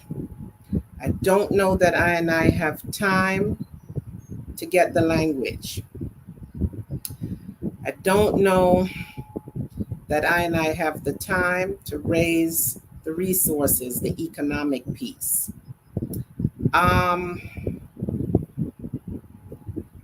I think that I and I have to look closely at the UNIA model. I and I have to look closely at speedily developing spaces in every region that will articulate the importance of repatriation. And I have to have these branches, whether it be Jamaica, the 50 states in the US, South America, Central America, the Caribbean. I and I have to spring up branches, meeting spaces where I and I are articulating to the masses the importance of repatriation. Once I and I have their attention, I and I will map the way forward by looking at skills trade, getting the painters, the carpenters, the doctors, and I have Rastafari doctors, the nurses, the teachers, the professors, the lawyers, all of the different skills, trade and academic trades. I believe that is the talking piece. That's what I wrote about in 2010, 11. Post-secondary education as a conduit to Ethiopic repatriation. I think I and I can have a seat at the table. This is the time for the seat at the table. I and I have a voice, but I and I have to be prepared to go to the table with something. What are I and I saying to those that govern and lead Africa now? What are I and I saying? How do I and I get them to support the building of infrastructure to accommodate I and I? The schools are not teaching the children. I and I have to come with the resources to build the schools, the institutions of higher learning, and the institutions from pre-K 3, from age 3, age 2, all the way up to the institutions of higher learning. I and I have what it takes right here in Washington, D.C. What I see when I look around, Dijasmach Kwasi, I see lots and lots of ones that are skilled. IDOR alone is a powerhouse. I see the resources. I and I have the resources. I and I cannot be afraid to pool our resources. And I have to put money together, and I have to use those resources towards the greater good of repatriation. And I have to help along I and I's brethren and sistren that are not in positions to do so. When I and I get land in Africa, and I have to think about those that don't have land. I'm looking now at land in Africa. The model that I'm creating is building homes that have an extra room, just one extra room to welcome a family.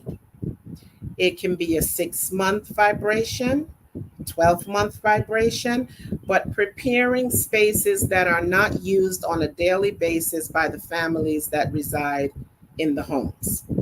So when a one says, I'm ready to come, I'm a painter, I'm a plumber, I'm an attorney, I'm a doctor, I'm a teacher, I'm ready to come, but I can't get land now.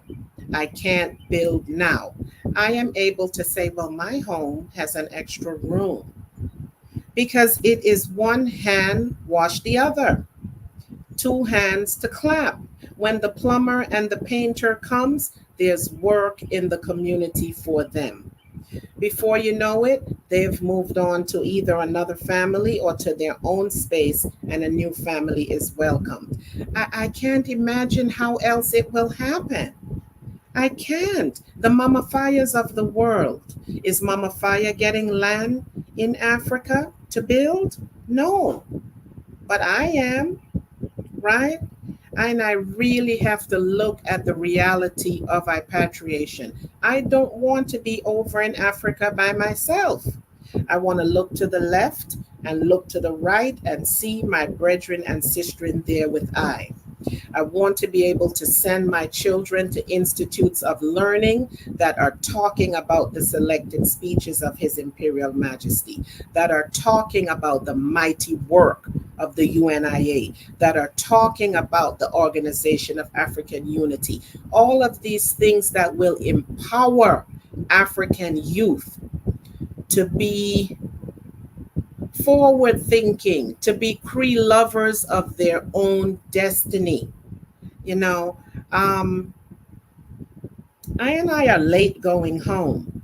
When I went to Ethiopia in 2009, I sat with Brother B.J. Moody, Mama Faya's uncle, Ras Solomon Wolf. And when I and I seated up, Ras Solomon Wolf told I and I are late coming. Ras Julian said I and I are late coming, and that was 15 years ago. So I don't know that I and I have the time to really map the thing out the way that it should be mapped out, but I believe that I and I need to be speedy, not speedy in terms of haphazard and careless, but speedy in terms of urgency. I and I are really in real-time live stream looking at the collapse of Babylon, right? We have to pool our resources. In DC here, there are a lot of resources. I and I are sitting in the seat of money here in Washington, DC. The DMV is very wealthy. People of African descent do well here. I and I have to find a way to pool the resources, pool the different skills, the trades that ones have, the professions that ones have, put all of that together, I think the governments will listen. I don't know that if we go to them and let them know that I have been wronged as Africans through the transatlantic slave trade, stolen and brought. I don't know that they're hearing that. Infrastructure has to be built in all of these countries that I are going to. Who's paying to build the infrastructure? Right? Who's building the homes that I will live in? Who's building the roads? Right now in Ghana, in the region there where land is purchased, roads need to be built. This is the responsibility of the government, right? But what are I going to them with to inveigle them and encourage them, right, to do what is right and to take up that responsibility and feel as though I are welcome worthy? I know I are going home. Yes, I are Africans. I are returning home. We were brought here against our will. But does the government acknowledge that? When I went to Ethiopia, at that time, the government did not acknowledge the Malkota land grant. And I thought in 1992, when I became a member of the Ethiopian World Federation, I would have access to the land grant, right? 10 years later, I'm writing about post-secondary education as a conduit to Ethiopic repatriation. They respect when we come and say we have a collective of 15 plumbers. We have a collective of 15 road builders, road workers, homes, ones that can build homes. We've pulled our resources and we have 15, 20 John Deere and different equipment. We have to go to Africa. We are in the West. We are in the place where you get all of this education. What I have done, give thanks, is we've brought it forward to our community. We are not slaves to Babylon. We've conquered those of I that call ourselves doctor. We have conquered the highest levels of Babylon and barely scraped the surface of African mystery schools with what Babylon calls their highest level. I do it and I sleep every day. We buck up on Rastafari people and African people that have conquered these levels. We have to go forward to Africa with this same, this is what His Majesty did. This was the model. Haile Selassie sent the ones all over the earth to be trained. Go and see what they're doing. Go and learn how they do it and come forward to Africa. Bring it home, right? I need to do that. And to do that, we need resources and we need to change the mindset of the people. We have to begin by having regular meetings. We have to try to broaden our reach. We need a global reach and we need not be afraid to pool our monies. You have 5,000 that you're not using. Don't save it for your days in Babylon. Babylon is crumbling. Babylon is falling, right? And I never knew that I would be here to see the fall of Babylon, right? But I are. Ras Bonaji's blocked about it, right? All of the founding fathers and the ancient Rastafari blocked about it. Prince Emmanuel talked about it, right? And I are here in these times witnessing the fall of Babylon. Yeah, and I have to come out of her, my people. How are we going to come out?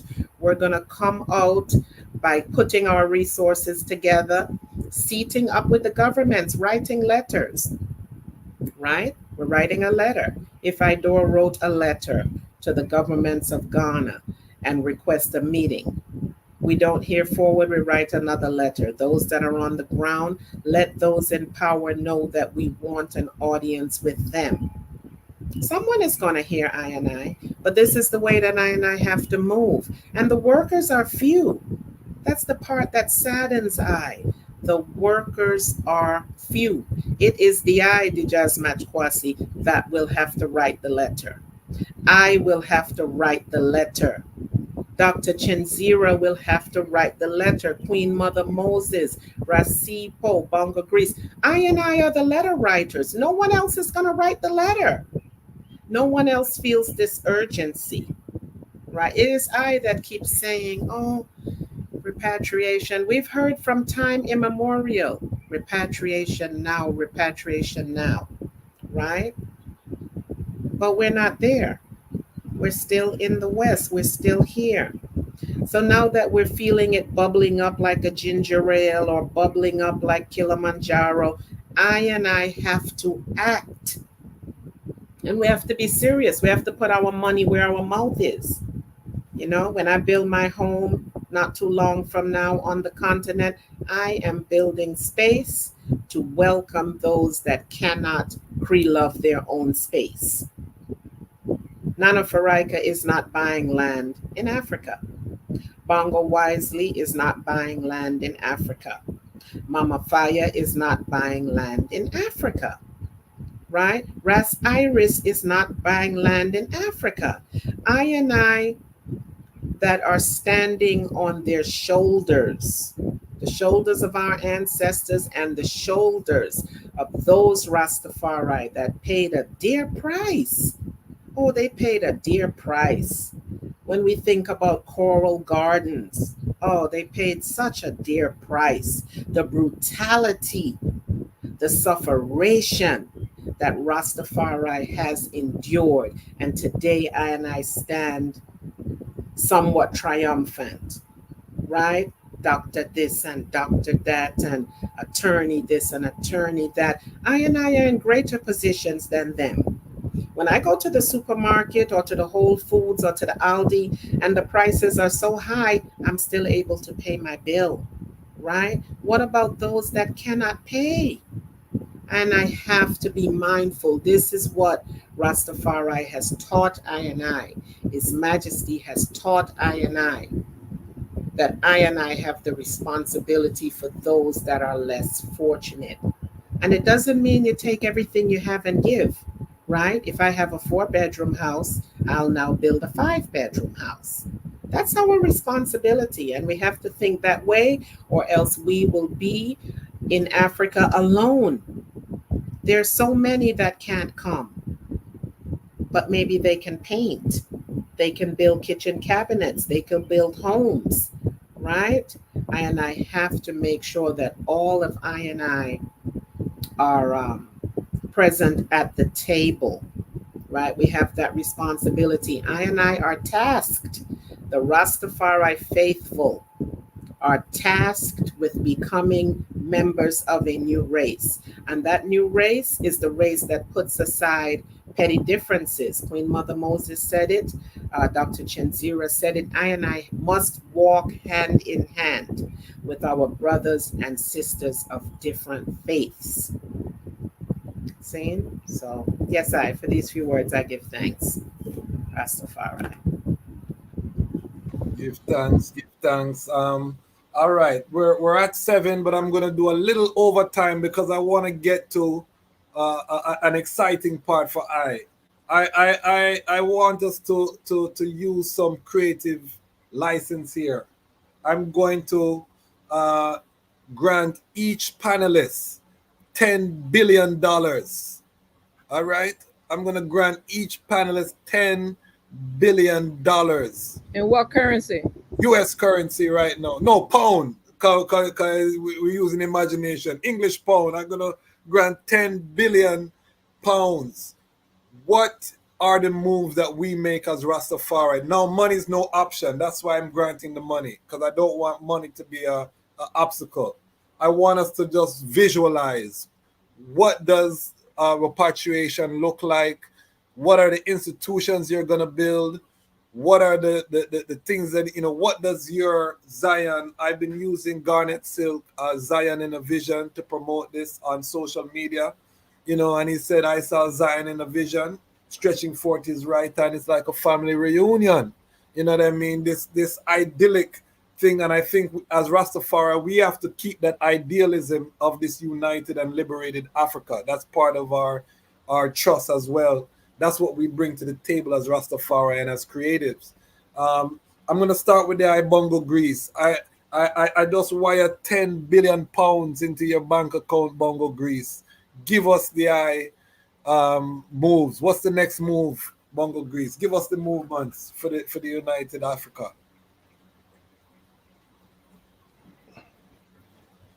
By United Africa with 10 million pounds into my account. Billion with a B, no million. Pounds into my account. Billion. My first initiative would be to build schools. Build schools with conscious African teachers that could actually bring the youths, from zero, as the sisters say, from 7 years. But I am taking my youths from from 0 to 11, from 0 to 12, enhancing the youth in terms of all aspects of life. Because within the teachings in Babylon system, Rabbi Wrong system right now, they teach you only to enter the civil service. They don't teach you anything about self-sustainability.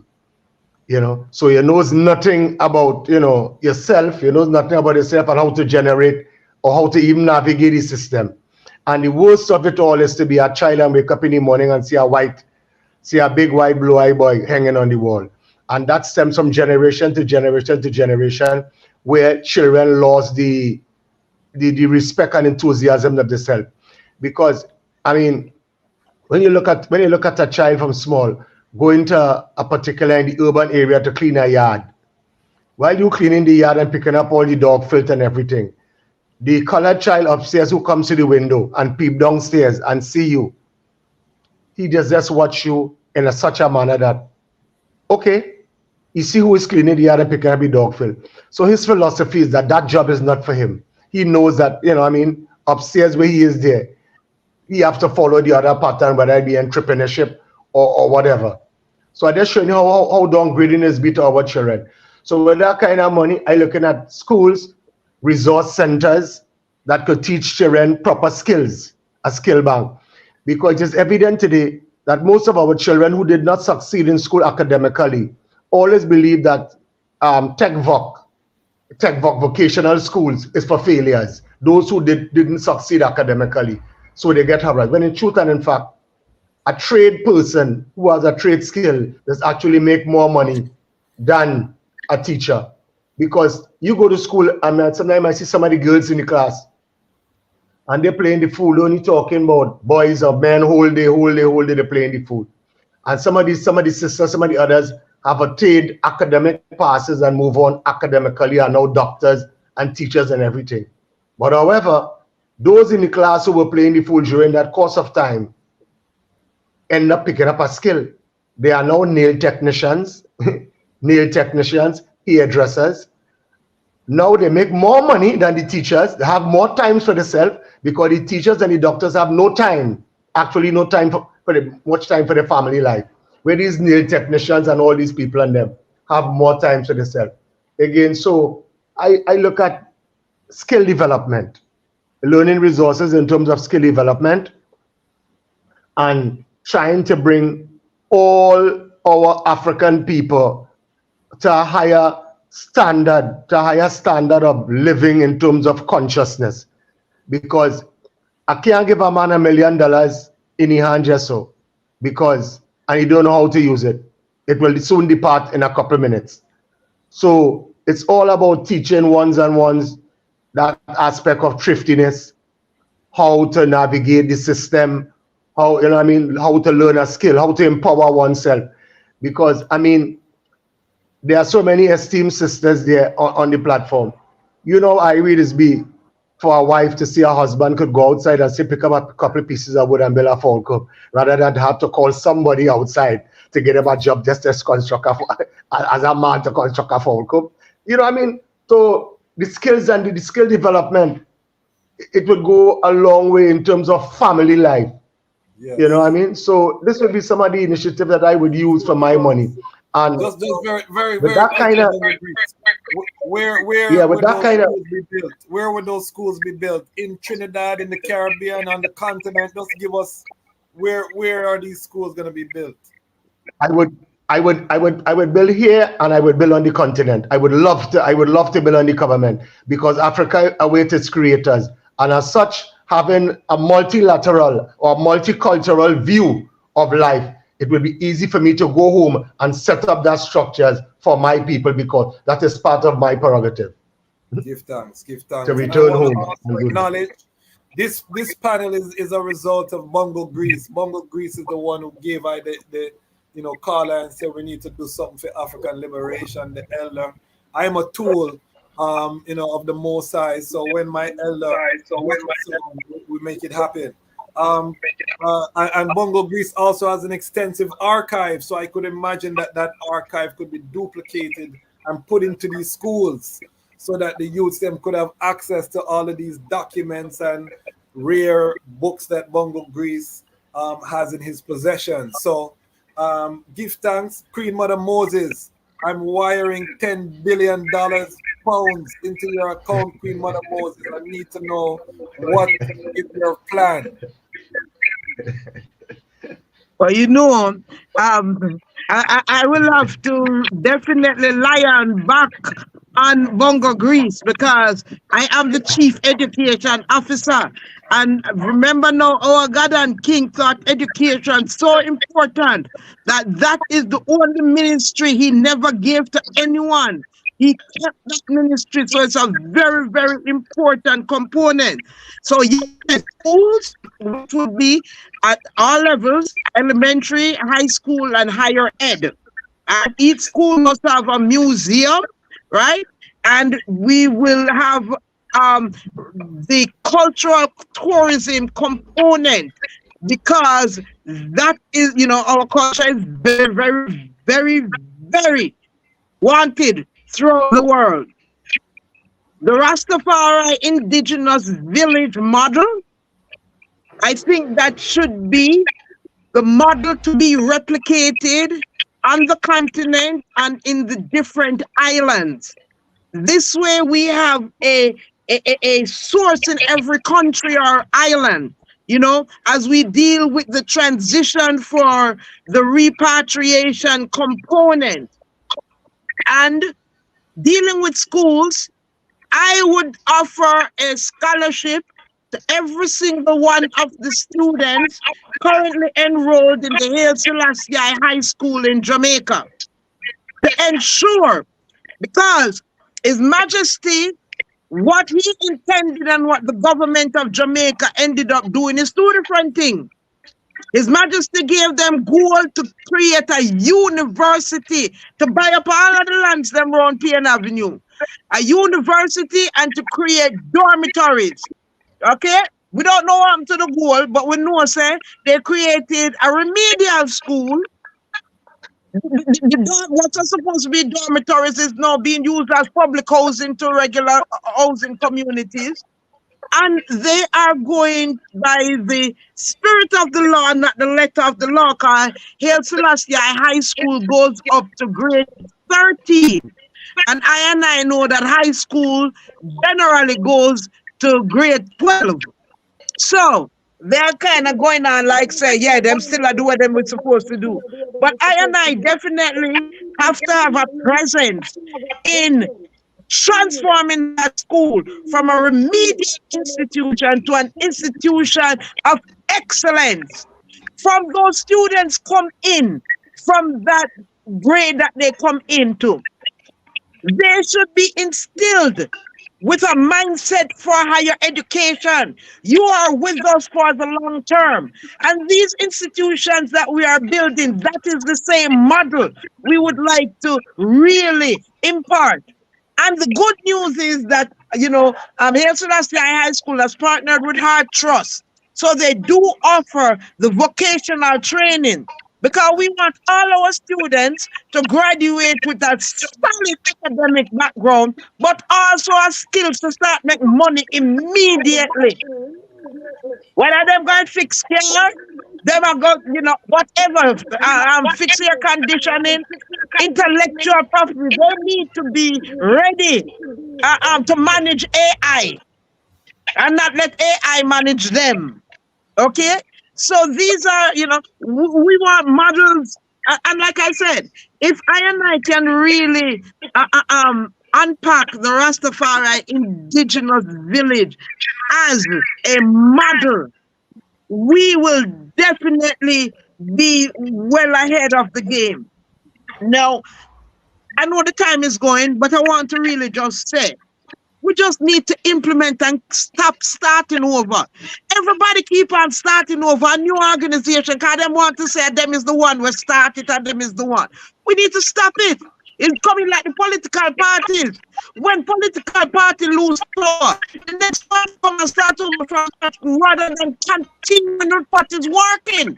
If it not work, it's a different story. But if it works, you use that and you build on it to make excellent. Okay, we know that we do need a global institution for a secretariat for Rastafari. We have, and do look, I don't know if you can see. All right. The item can see. Wait, let me see. Wanna see me have on my button? RMO? Yeah. The Rastafari mansions and organization buttons. That is very important. His Majesty told us, that was part of the process. You understand? And the model that we were supposed to have.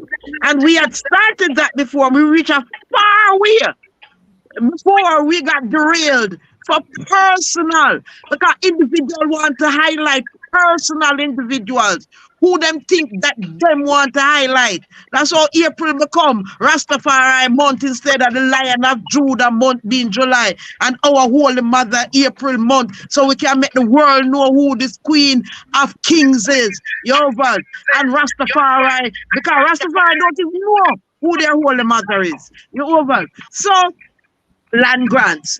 We have, there are many institutions that have been abandoned on the continent, like Eureka in Tabanchu, where we can go in to these institutions.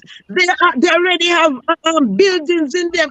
As a matter of fact, when I first went to Tabanchu, and I saw that the clinic name was ARK, A-R-K. These things are there waiting for us to come and implement.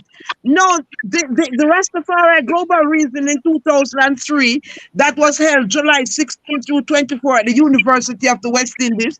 These are the resolutions. We know we got a set of resolutions from 1983 that we're still struggling to deal with. And then we got 2003 that said that we need a global Rastafari secretariat for the creation of a permanent machinery to facilitate one unified force for Rastafari. So we have to have that. You understand? And it has to be linked in. Now we have the Rastafari Continental Council. Very, very important. You understand? Because that is the entity that we need to be taking now and putting out some declaration, because that is the continent. You understand? They had to step back because they had an advisor that advised them that they need to organize as indigenous Rastafari and get their act together before them can include those Africans born abroad.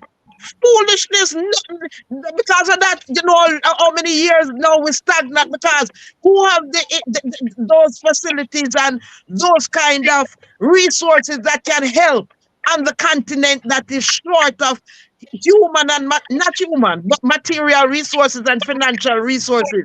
No, they have changed that. You understand? So I them definitely say them have to work with this all 6 regions, and that the 6th region becomes very, very important, because we have the brain gain. We're ready to come home and do what, and we are making sure that we are coming with African-centered models, not colonialist models. So, Mother Moses, Blessing.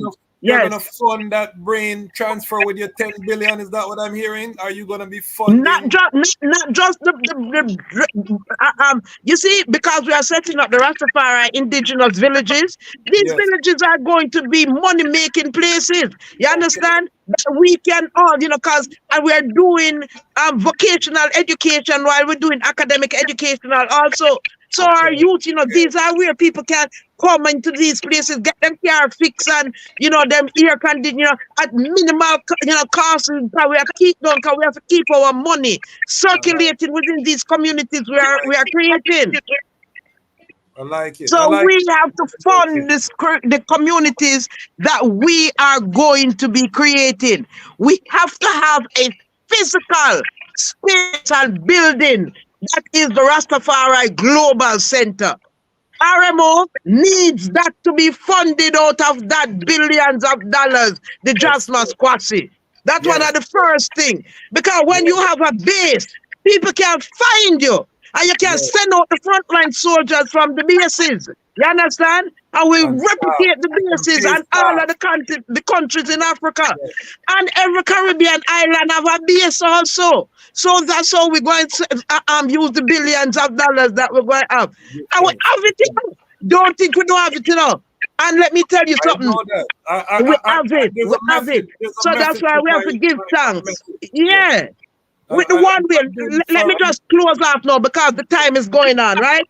Bedward, the flying prophet from Augustown, that tell the people them that they could fly and they would fly. But he was before his time. Dr. Waleke said she don't know if we have the time. You understand? But he was before him time and said the people would fly. And them lock him up as a lunatic. You understand? But guess what? Yes, Sister Kalanji funded the ancients them to go to the continent. And you see when them reach and them ask them, oh, no reach here. You know what them say? A fly will fly come here. So them fulfill bed words. You know see it, prophecy. You know see it. Yes. So we know now we don't want to keep on crossing borders every 3 months to keep our, you understand? We need to be working with the governments of the different African countries for the right of return. You understand? We're not begging this. We don't need us. We have the brain gain. You understand? They need us. Because those that get educated on the continent, them running from the continent. So the colonizers is the ones that getting the brain gain from them. So them need us. And them need to stop sell us. Them need to stop charging us 3 times the price of everything. Bless. Give thanks. Give thanks. Ras Sifo. I get the 10 billion in your account. What is the I going to do with this money to help to facilitate this repatriation? What does your vision of a well-funded and financed liberation uprising look like? Rastafari King, no, listening to Bongo Greece and Queen Mother, they've touched on the theme actually of the African Union for 2024 to focus on education.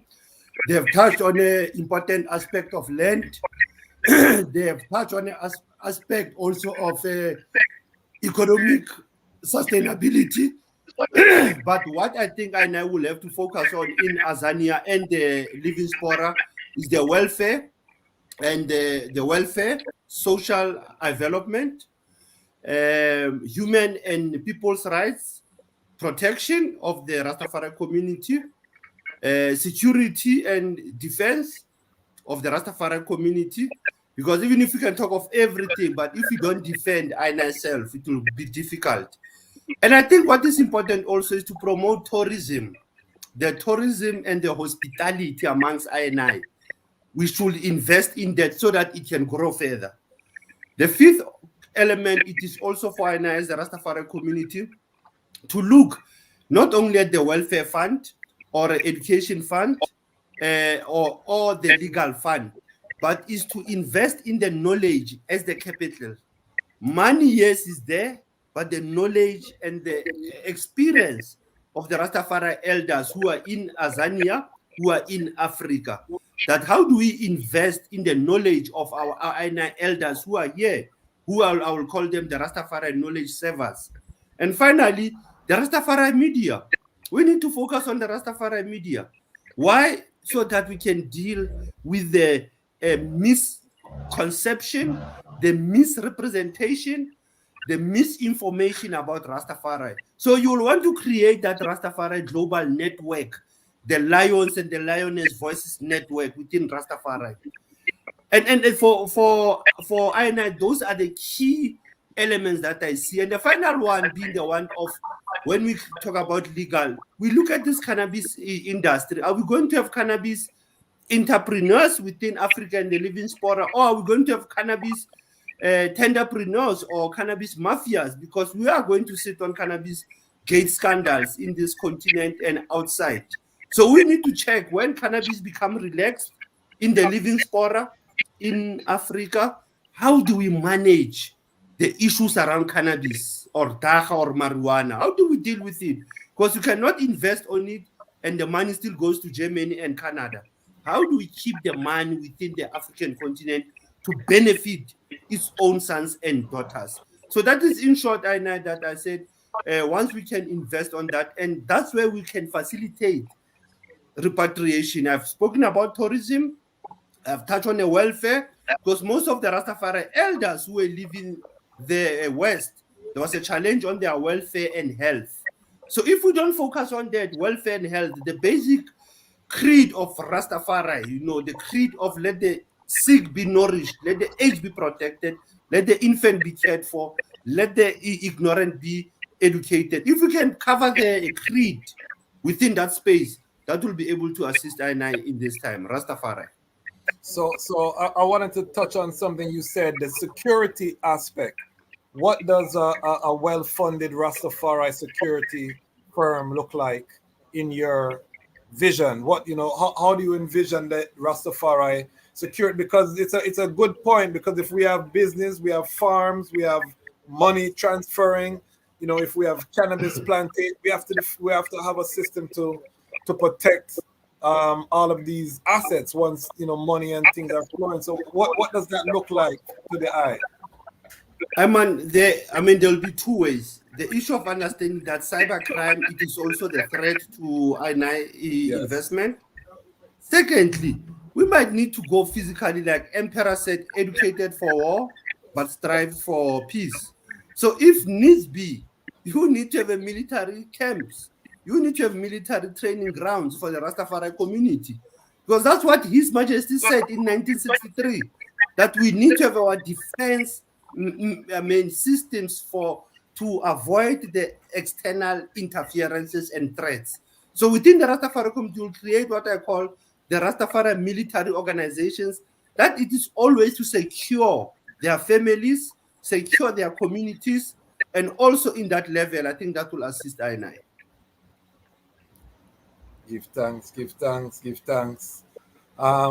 What I think is so important is that we continue to have these type of discussion, because I find in our community a lot of time we stay on the history and we don't really have a forward vision of what we want and what it looks like and what are the steps to achieve this vision. And that's what I really want to use this platform to do as we move forward. We are already gathering the Rastafari media. That's why I reach out to the Ras Tafari, so the I is part of that Rastafari media. We do have the Association of Rastafari Creatives, and we are mobilizing our media under that banner as a trade association. You know what I mean? I'm very passionate about this at this time, as the item can see, because Marcus Garvey had the Negro world that he used to centralize the UNIA across borderlines. And now in this modern time, our media is so crucial to centralize the narrative and to also allow us to see ourselves, because, even those of us who are on the front line, sometimes we feel like no work is being done and there's nothing farther from the truth. There's always work, positive things that are happening, and we need to be exposed to that can inspire us. And also the workers need to connect. There might be 3 or 4 workers in each region that are shouldering that heavy load. If we can connect that 3 and 4 in each region together, then we have 300, then we have 3,000. And now we have the scale that we need to implement some of these plans. We can't do it locally maybe, but by bringing the workers from all over the globe together, I think we can do some powerful work and create some powerful shifts. All right, Dr. Chenzira, look at your bank account right now. 10 billion pound does hit. What is the I vision? How is the I allocating this resource now? Well, first and foremost, 10 billion pounds, you say? Yes. With no strings attached. No strings attached. I can do whatever I want. Yes. So the first thing is I'm going to give thanks and praise to the ancestors that gift came forward like that, which means I'm going to go on a 365-day healing internal space. Okay. Fear, that's fear. And I'm just no, just to make sure, that whatever decisions are made with the ancestors and the Most High in the forefront. Because it's real quick to get that kind of money. For a Yes. second, while I was listening, I was like, wow, I could do this, I could do that. Yeah, I could do this, I could do that. And said, pause. And I also think about security. I'm a security person. Yes. So for me, I'm always navigating, because if you know that I got $10 billion in sterling, that means somebody else know. And then Yes, things yes. change. So security, and when we're speaking of security, we're speaking of that layer of security within our African tradition, within Rastafari, to make sure that our mansions, our physical mansion, our spiritual mansion, and our communitarian mansions are protected. Then I went to my go-to, which is the solutions. He called it the shape of things to come. Chancellor Williams and the destruction of Black civilization. Everybody looked at the beginning part and just went through all the things of what happened wrong and what we need to do and where we need to go, and that's important. But at the very end of that book, that collection of very wise recommendations, was this list of the shape of things to come. And he went through every component in terms of a building block of a nation, not just a nation, but of building blocks of civilization.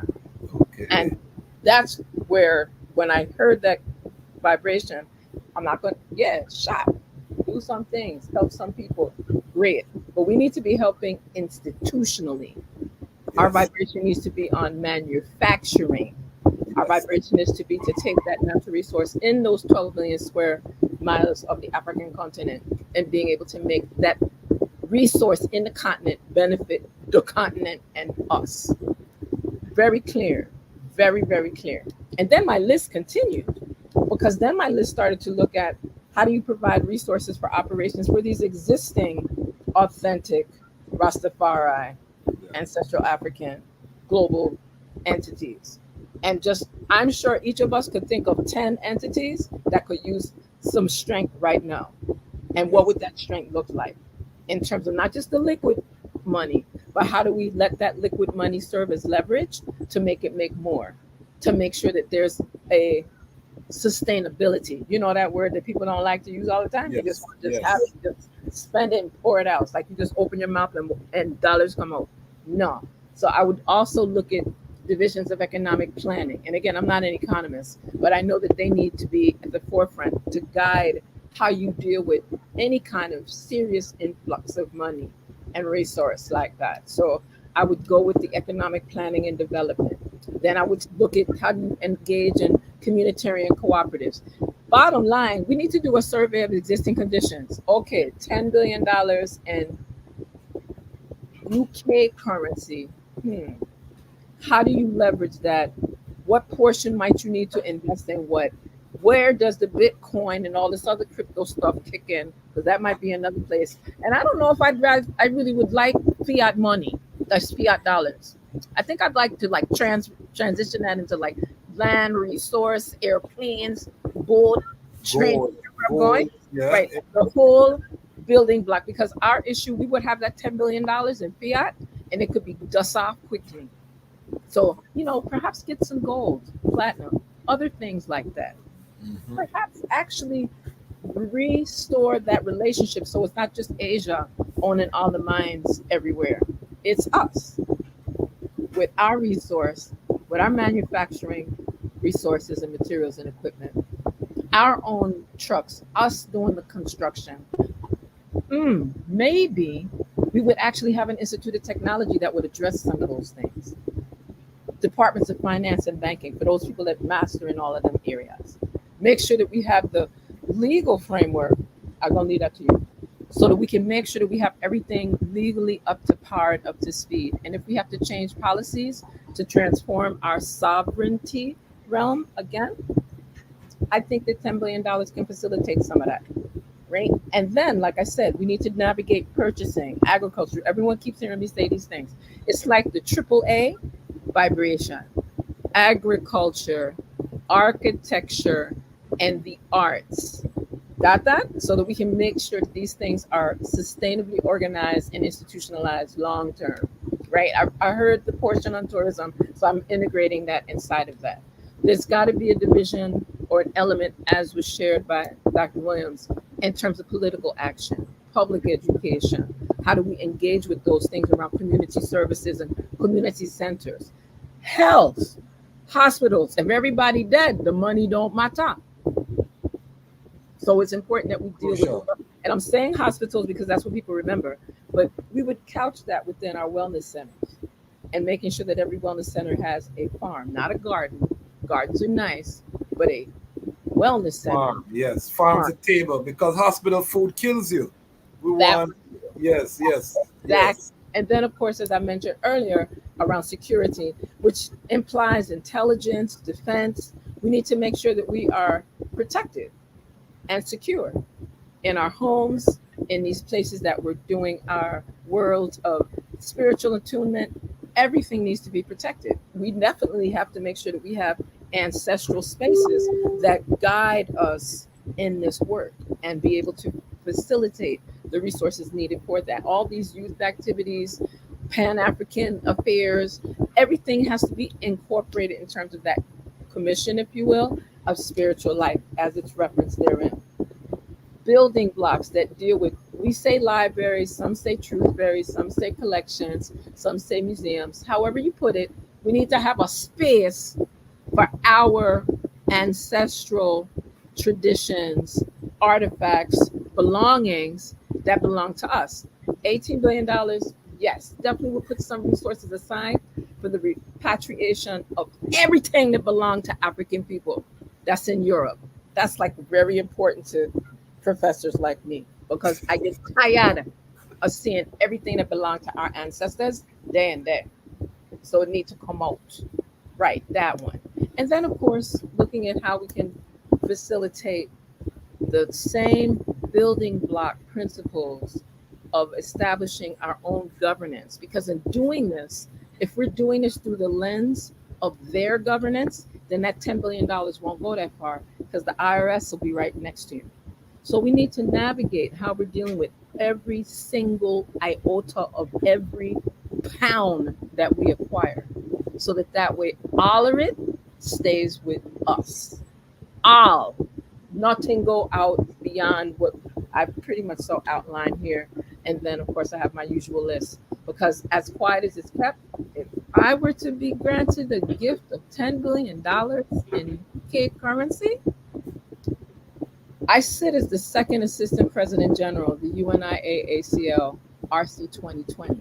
So I know exactly what we would do with resources, and it would be for our people to implement that layer of African fundamentalism that Gardner, that he learned from his Imperial Majesty and her Imperial Majesty, that is part of our ancestral sacred tradition.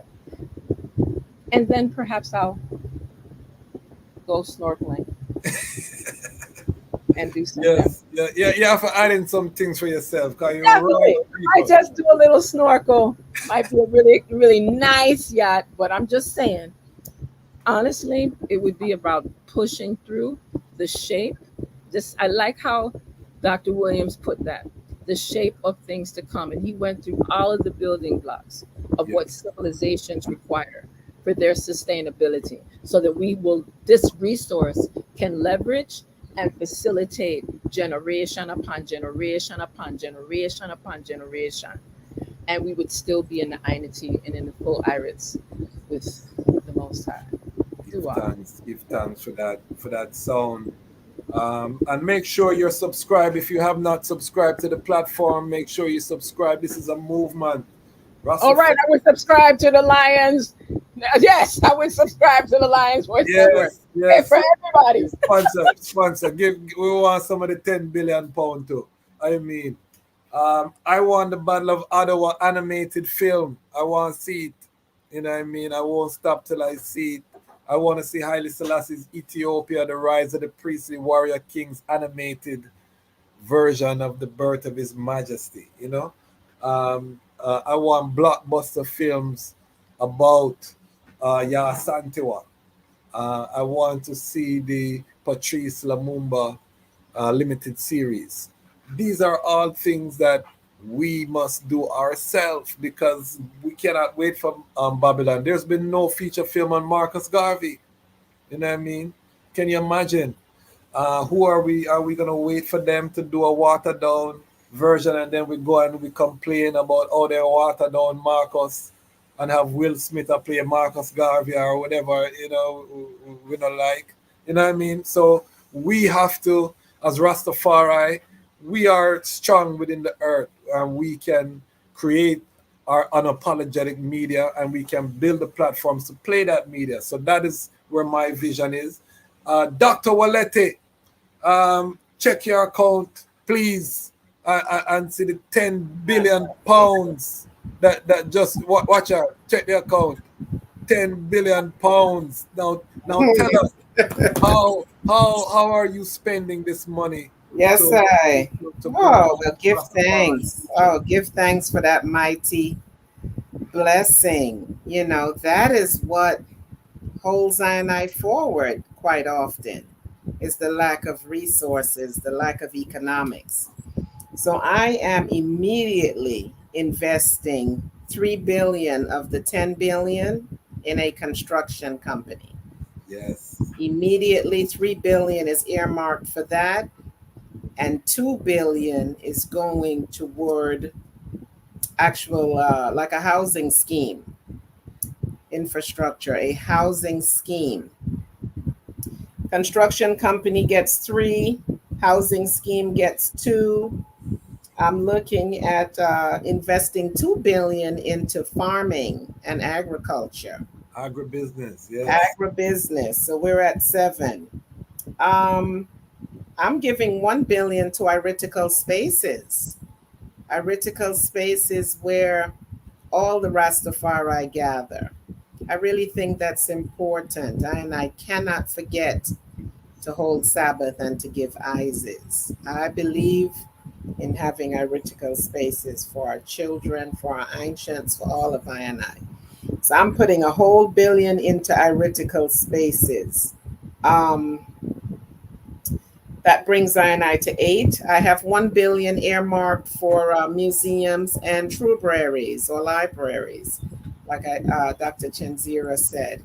Yes, definitely. We have to have the libraries and the museums, the spaces that will remember I&I's greatness and I&I's glory, right? These institutions of remembrance.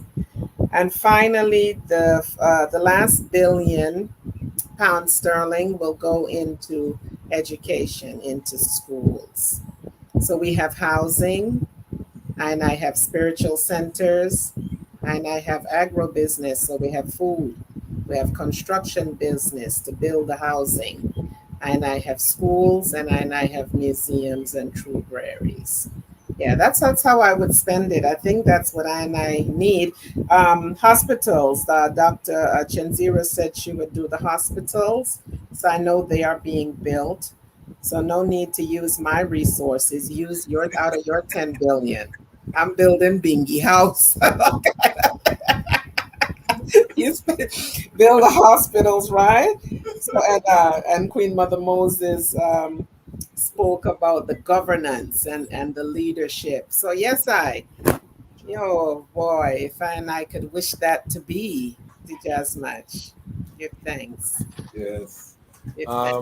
Give thanks. Give thanks for that. And I think these exercises are so important because we cannot attain if we don't think about it. Everything starts as a thought. And, we can't, especially I and I that say word sound power. We have to begin to visualize because there are communities that are moving around $10 billion to do their development plan. This is not fantastical that is not happening in creation. There are communities, Asian community, this community, that community that are moving around major billions of dollars worth of capital to create this type of society that they want to see for themselves. So this is something that as Rastafari, we want to have more of these type of dialogue. We are almost at 3 hours. We said we're going to go 2 hours. So I'm going to give our guests an opportunity to give their final closing remarks. However, I also we didn't address one of the biggest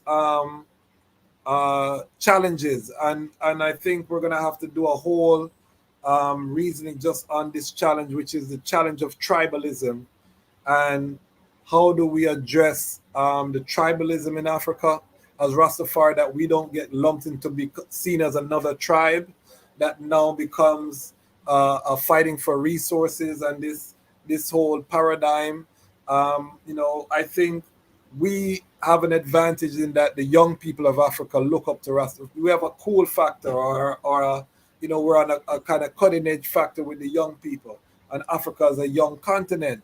So I think we cut across religion and nationality, and you know, even the other Pan-African don't enjoy that advantage. However, with that again comes the danger of us becoming our own little section, or being seen as a different tribe, and falling into this poison of tribalism that is afflicting even Mother Ethiopia right now.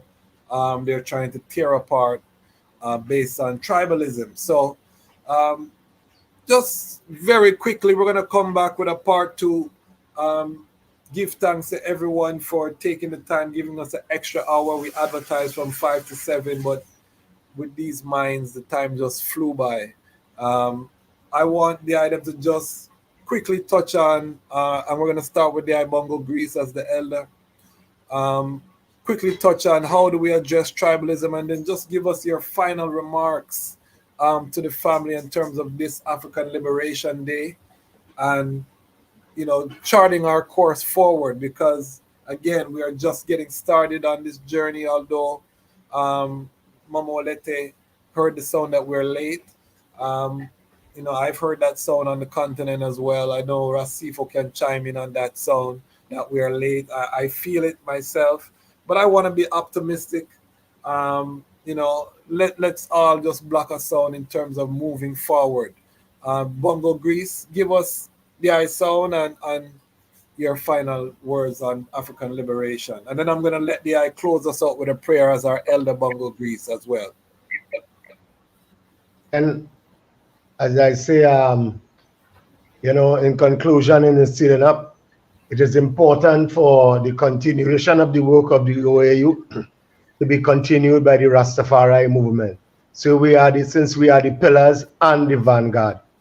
I would also like to, you know, congratulate all my brothers and sisters on the program here this afternoon, you know, for a very fine discourse. I would like us to keep the reasoning forward, since that together there are much, you know, there are much that we can, you know, there are much that we can put in place, there are much that we can navigate, and works that we can do for our people.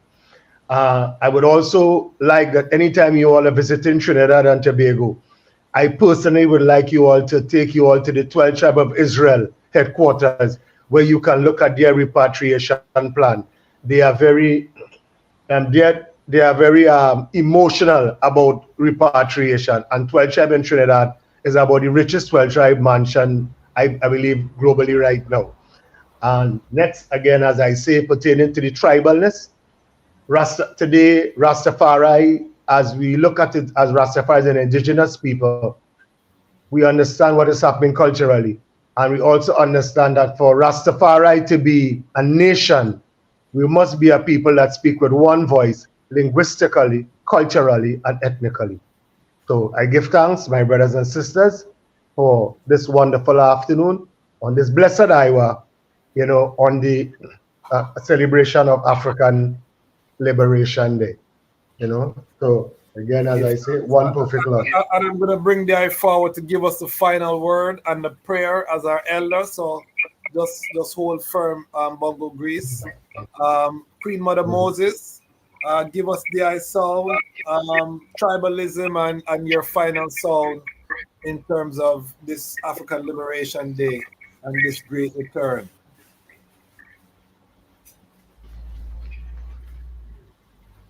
The eyes on mute, Queen Mother Moses.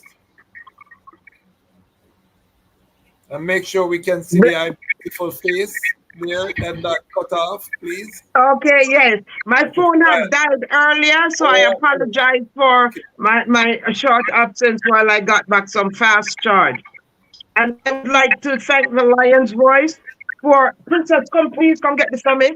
The Lion's Voice for the opportunity for I and I as lions and lionesses to have a voice, you know, and that is very important in as we talk about.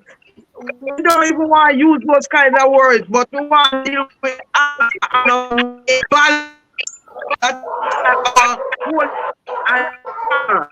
and put in place. That will help with the tribalism because it's not just tribalism according to mansions or according to communities.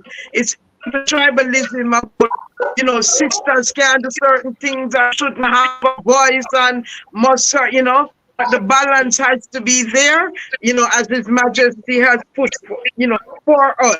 So I think allegiance, not to country or political parties, but to the human beings in our communities, will be how we can deal with the tribalism part. If we're dealing with each other as human beings, then, you know, is when we start dealing with political parties and country this and whatever. You know, we have to be there for each other. You understand? All for one, one for all, operating that way, we'll have success. It is Harambe time. We have to pull together. And my final words would come from my Holy Father, God and King, who told us on this day, 1963, May 25th, that we, I and I, right here today, have come together to assert our role in the direction of world affairs and to discharge our duty to the great continent and all the people that we lead in Africa. Today, they are at a mid-course in transition from the Africa of yesterday to the Africa of tomorrow.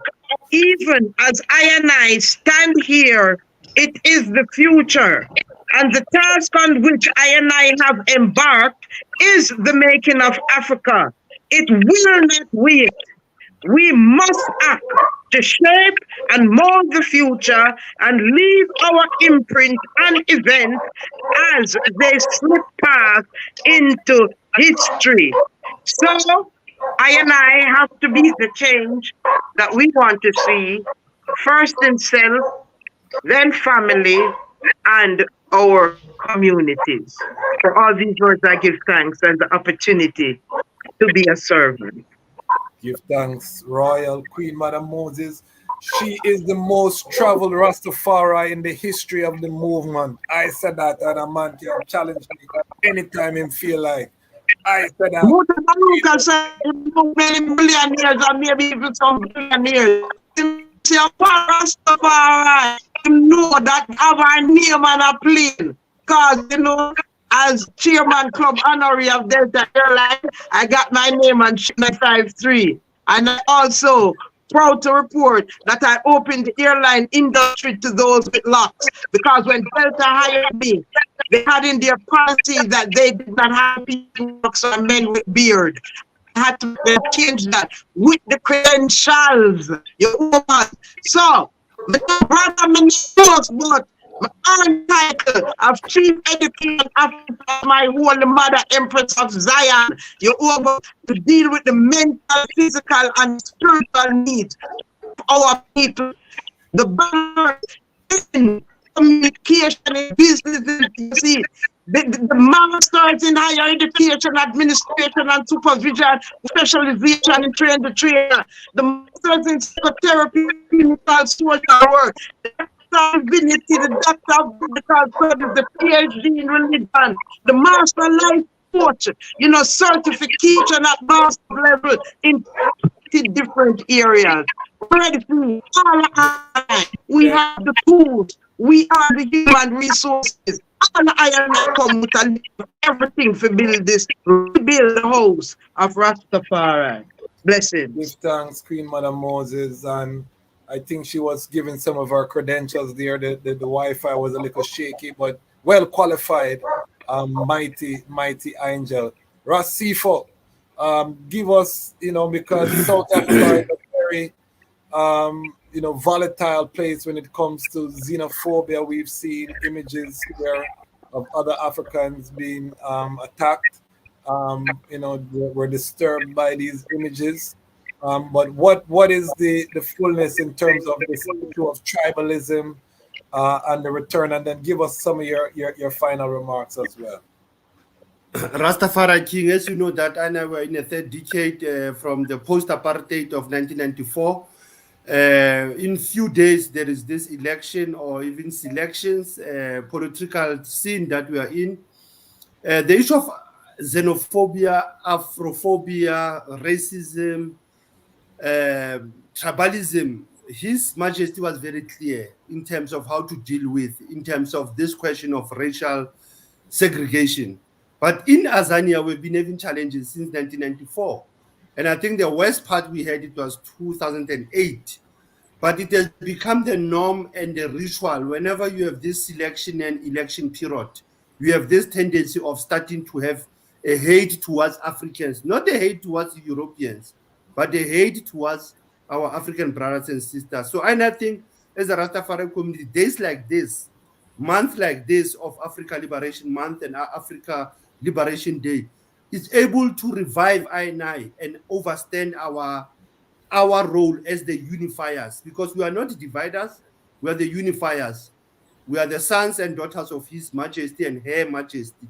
So it is vital that we look at even the globe. You remember Queen Moses, since the Durban conference of the World Conference Against Racism, we have not even put the Rastafari program of action how to deal with the seed of racism, tribalism, xenophobia. So I now will say to this session, it will be vital for INA as we review, we look back at the 30 years of freedom and democracy in Azania.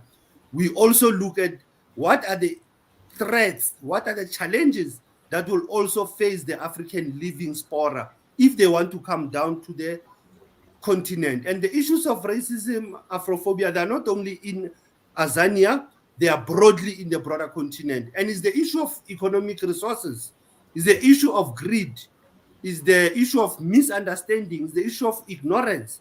And hence our role today, as many of my brethren and sisters, you touch on education, you touch on the social relations, you touch on ancestral connection. So it will be vital for I as we are moving forward to look at the question that Azania or South Africa, the Rastafari community has been against xenophobia for many years. And I don't want to say we are xenophobic. Yes, there are some seeds, there are some irreducible culprits amongst itself, those who might not want to accept the other or don't want to accept the living spora. Mostly the Rastafari who are learned, because once you are learned also, quasi, you are a threat also. So I must also look at this question of how to deal with our social relations, how to deal with this Afrophobia and xenophobia, because His Majesty and Her Majesty condemn it, and they say that it will never build I9, it will always further this deepening of divisions. We have spoken about Ethiopia, Shashamani, you will even recall there have been challenges there. Ghana, there have been challenges. West Africa, there have been challenges. So every part of the continent will always have these pressure points. So it is upon INI in this forum, it is upon INI globally to start to tackle these things by addressing the root cause of tribalism, ethnicity, racism, and Afrophobia. And I give thanks and praises also for this time, for this opportunity to share our voice from Azania with our sisters and our brethren and our elder Bongo Chris. We hope to link up soon, because this is Africa time. Africa must unite for the benefit of its children. Rastafari. Give thanks. And I will be working closely, Rasifo. So, I have the link now. Big up Sister Mimi, who gave the link. I will be linking. And Rasifo and I link way forward, with the Haile Selassie Foundation for Law and Society. But we just lose the link over the time. So we're coming together. And that's why I'm telling the Idem family, when you see Lion Voice a roar, this is not a regular thing. It's not just entertainment. You're watching a people rising. So make sure you're subscribed. Make sure you move yourself from being a passive part of this uprising to an active member of this uprising by supporting I. If you don't want to support I, find some of the other Rastafari content creators and support them. It's not just I. We have ones like Priest Isaac, we have Ija Star, we have Kip Ezekiel in Ethiopia, we have Ras Tafari, we have Muta Baruka, we have so many ones that we're reaching out to and things. So make sure that a portion of your resource is going toward Rastafari media. It doesn't have to be Lion Voice Network, although we would give thanks. But let's make sure we're funding our uprising, that we are resourcing the voices that are going to ensure that we have the information necessary to rise up. So I'm going to pass it over to Dr. Chinzira. Give us your sounds on this cancer of tribalism, and how do we navigate it as Rastafari, and then give us your final sounds. First and foremost, it's interesting we're using that term cancer, which is a word I tend to just say see. Yeah? Okay. But it's interesting because today's South, the Abibitumi Kasa community based in Ghana, had a presentation. I want to just share what the title was that we keep talking about this cancer. Yeah. Okay. It's called The Successful Eradication of Cancer. I think it's powerful that today, May 25th, 2024, that we would have a presentation recognizing African Liberation Day, organized by a brethren that may have come true in the 48 contiguous US, but repatriated with full strength with his family dead and there, intact, preparing space for others to come and engage and build and do all these things we're referencing, the housing and construction and community and schools and jurisprudence and agriculture and so forth, to do a presentation led by a brethren, Van, in Ghana, socialized at a particular time in life in the 48 contiguous, lived through the Caribbean, doing work, Brother Heru Okoriata, talking about the successful eradication of cancer using an intracellular parasite theory. It was like this kind of gathering we have here. This was like almost 5 hours of research, documentation, testimony on how we heal ourselves so that we can live for this repatriation that we're speaking about. So we can live for that same $10 billion that I love how Dr. Willette put that. All of us is getting 10 billion. So that's like 10, 10, 10, 10, 10. I feel that. I feel the abundance. Yes. Yeah, abundance. So my word, sound, power, and strength when it comes to that is coming from a place that has given me a lot of grounding. And that's the Anu Per Ankh. And for persons that aren't familiar with the Per Ankh, it simply is a Meta-Nature term that means the house of life. It is a Meta-Nature term that is one of the most ancestral, some people say the oldest, higher education infrastructure. I won't just say institution, because it wasn't just like school learning.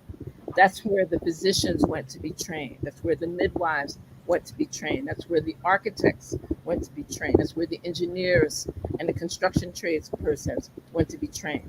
And the metallurgists went to be trained. All the areas that were housed inside of that space that we, in our English language, would say house of life, but it sounds more powerful and it has more meaning, and they still exist in the Peranku, speaking of the houses of life, plural. So I vibe on that, and I also speak from a space of ancestral higher heights.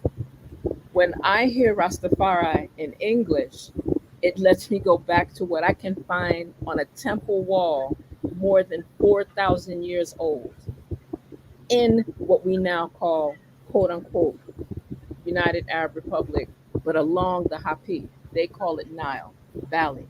It's a symbol that shows the effervescence of eternal life into the higher heights. But listen to how it sounds in English. Restau.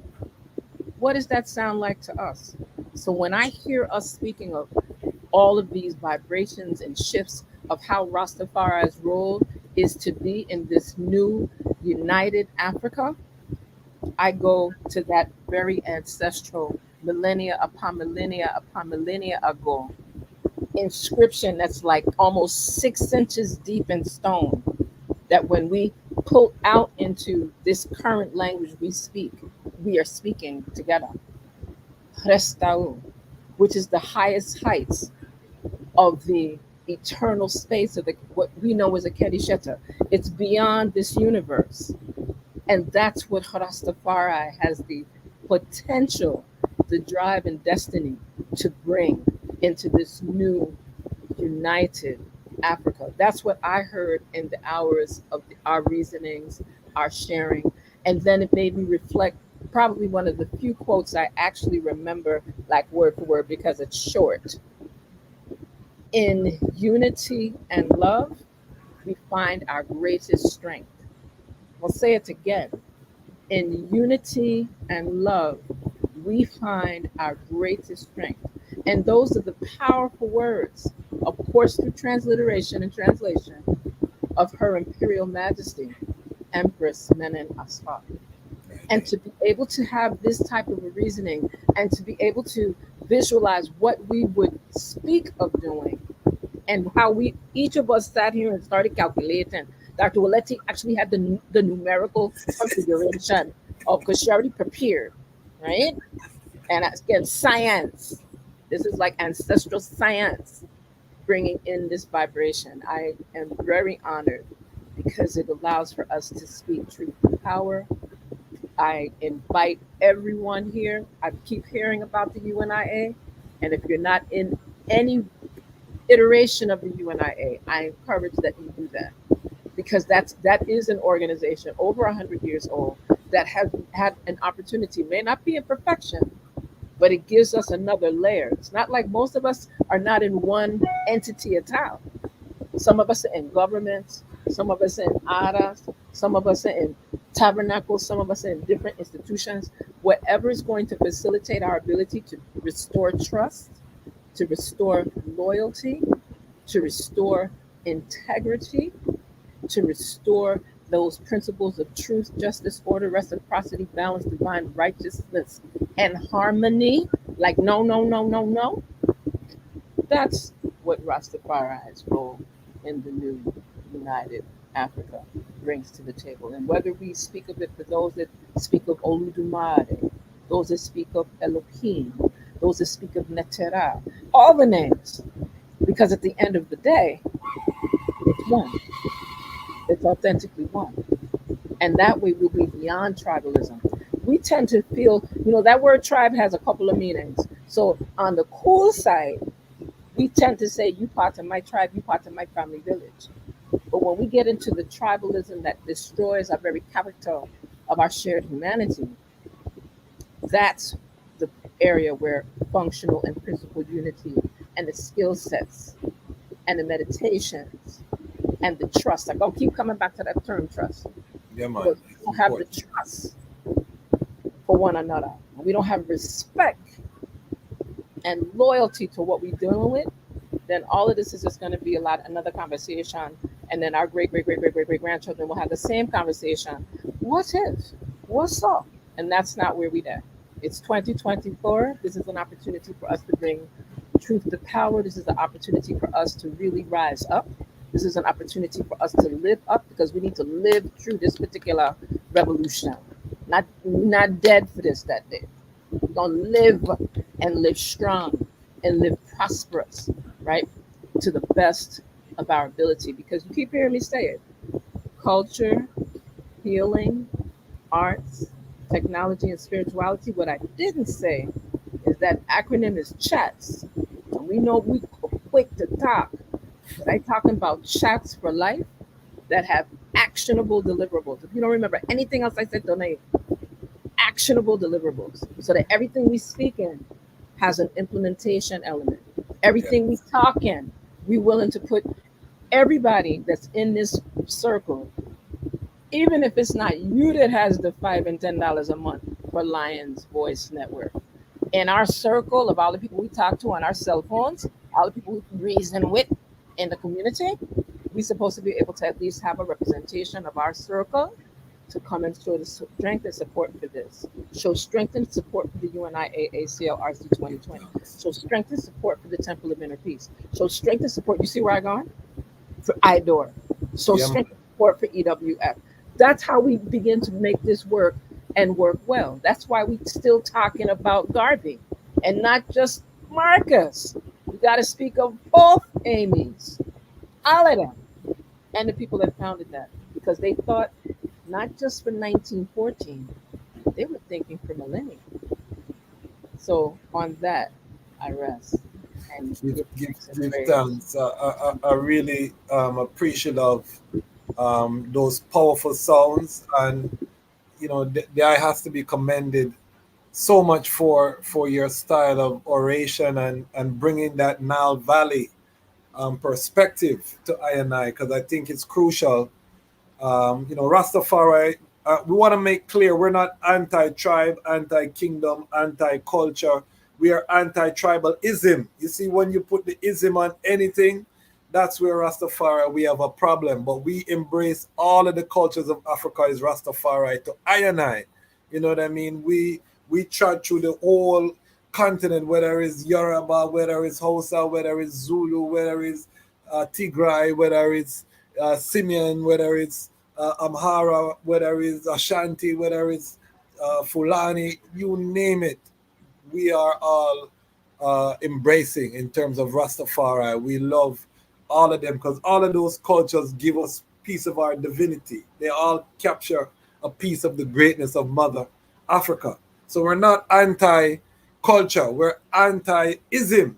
The tribalism, once those tribes start working against each other for the detriment or they start to war, now you're outside of Rastafari realm. So I just want to make that clear for those who are not familiar with Rastafari way of life, that we're not saying that we're anti these cultures and that everybody has to be Rastafari or see His Majesty how we see His Majesty. No, we are saying that we must come together. We stand alone. We don't, we don't convert anyone. Rastafari is not a conversion. It's an inborn concept. So it's either you're born Rastafari or you're not Rastafari. We don't go out there with gun and bomb and tell you you have to chant now your bingo, we shoot you. We're not dep on that. You know what I mean? People come to the order through the word sound. That is how this has spread to the four corners of creation. And that's how we know it's the word of truth. We never evangelize, we live. And through that living, it spread. So I just want to make that clear, in terms of where we stand. Dr. Walete, the item I've seen her so many times on this platform and it's self. Can I please say the jazz was question? Yes. Say something. Yes, Queen Mother Moses. You're gonna say something? The Wi-Fi. But yes, Dr. Walete, I want to give the opportunity to see line up before we go to Bongo Greece. Hold on a second. Queen Mother Moses, you're saying something? Yes. Go ahead. Your Wi-Fi. Of us, the teachings of His Majesty. And His Majesty says, we are all from many different tribes. It's the ism that I and I burning. Tribalism, we burn that. But His Majesty acknowledge that all I and I are from many different tribes.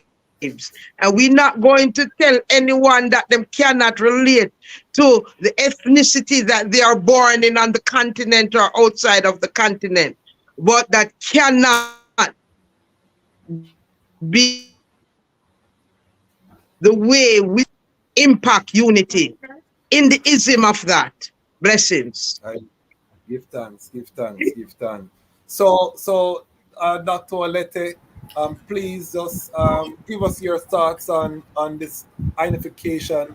Because we have tribalism even in the Caribbean, you know, Triniverse Jamaican, Triniverse Saint Croix, this, that, soca, you know what I mean? So how, you know, talk to us about tribalism and then give us your final words. It's You great. know, my sound on tribalism, give thanks. My sound on tribalism is really just the sound of His Majesty, you know, and that is the sound of, since nobody can interfere in the realm of God, we should tolerate and live side by side with those of other faiths. It's in I and I's spirituality where the tribalism comes, I believe, at least for the Rastafari. Um, you know, we're not so much micro nationalists, but definitely when it comes to the spiritual parts of I and I, that is where I believe the tribalism begins to creep in. His Majesty says, walk hand in hand with your brothers of different faiths, you know, and Rastafari is the perfect example of that, with all of the many mansions that govern within I and I's liberty. So I believe I and I should use that inscription on the walls of all of I and I's spaces, our schools, our bingy houses, our bobo camps, everywhere. We should write that on the walls. Um, the second part of the word sound was, I remember the tribalism part, and part two of the I's question was the jazz match. Part two of the I's question. Oh, sorry. It was about just your final sounds in terms Oh, of final the sounds. Yes, African sir. Liberation Day, Yes. and you know, to our audience who have gathered with us from around the world, Yes. just, you know, what should they be taking away from this African Liberation Day? Yes, I and I have sounded the trumpet. And I have we've sounded the obeng, we've sounded the trumpet, we wake the town and tell the people, right? Now is the time. Where are the volunteer Ethiopians? Where are the workers? You know, where are those of I and I that are going to take the lion by the mane and accept this mighty charge that I and I have been given? Right? Where are the workers? I and I are charged with repatriating and being a part of the trajectory for the new Africa. That requires infrastructure, it requires school, right? It requires conversations, government to government, and I are the theocratic government, right? And I have to speak to the leaders. Who are they that are going to go speak with I and I? I will go. I know the Jazz Kwasi will go. Everyone on this panel will go, right? The Jazz Kwasi, the I is charged as the one that has the lion's voice to send out the call. Put up a commercial, put up something asking ones and ones that are interested. We have RMO. We know RMO is interested. We have the All Mansion Vibration out of Jamaica. All of these places, Bongo Wisely over in St. Lucia, I and I have to come to the table. There's Dark, there's Tron, there's Idor. So many, I and I are so fragmented. I and I must come to the table and speak with one voice, right? Together, I and I are strong. So put out the call, Lion's Voice. Put out the calls that ones and ones must check in. Within the next 2-3 strongs, Idor will be coming forward with some really mighty work regarding the Ghana Trod, coming up really soon. So I and I are looking for ones to come forward on that trod and to begin to realize the way forward for repatriation for I and I. But I and I are calling on all of the leadership within Rastafari globally. I and I are sounding the trumpet, reach out to the Lion's Voice. Did Jasmas Kwasi put something out there, a commercial, something, and have them come forward so that I can come together, agree to disagree, and to speak with one voice. This is the only way that I will be able to realize repatriation in a very real way. Bongo wisely speaks about it being government to government, and for the governments to provide resources to make it a reality, to build the infrastructure. We have to talk to them. Do they know that this is what I want? And I have to meet with these governments and to be able to communicate this to them, right? So sound the trumpet and let ones know, wheel and come in, wake in the town, and we're telling the people it's now. Because I are going regardless, but I would love to go, in a oneness, in an unity, a mass exodus of Rastafari leaving this region, because Babylon is sinking sand, and I want to stand on the solid rock. So give thanks for the platform, give thanks for these words. Blessed African Liberation Day to all of I, and every day is African Liberation Day. Give thanks. Give thanks. And I just want to reiterate Dr. Chinzira's sound that we don't know how much longer the fiat currency is going to be worth anything. So we don't have the luxury of just being willy-nilly. I want everyone to Google the de-dollarization that is currently happening right now. You have the global south led by the BRICS that are dumping US dollars daily. And they're buying gold and they're buying other assets. BRICS is getting ready to come out with a new world reserve currency. They're meeting in Russia this whole year, a series of meetings. And one of the major points is a new currency that would be used in between the BRICS members.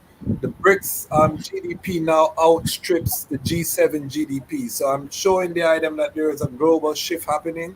And I in the West in particular, we need to leverage the strength that our dollars have now and transition them into hard assets like land, like gold, like different things that are going to maintain value, but we don't know how much longer the US dollar is going to. It might cost $1 million for a loaf of bread in 10 years. You know what I mean? So we need to really be serious in terms of pooling our resources in the West and making this repatriation happen.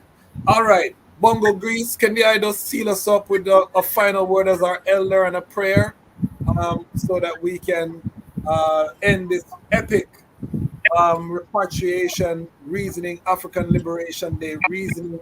We're using the technology to go over land and see. We have our brother. What time is it in South Africa, Rasifa? What time is it? It is in the womb of the morning. It's almost 17 past 2.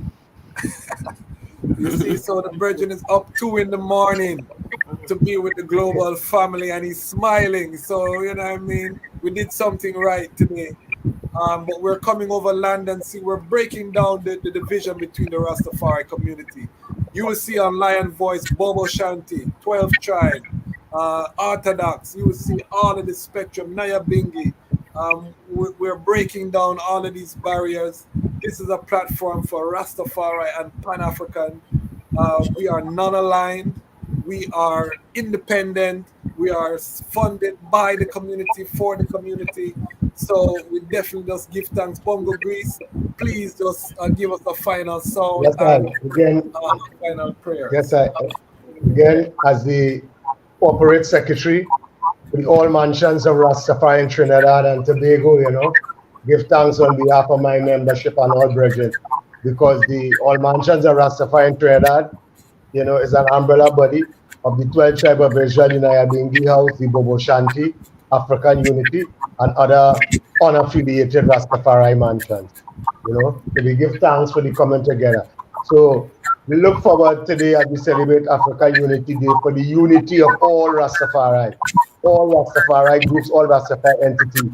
The time has come for I to put aside all petty differences, and look at the bigger context because our children need us.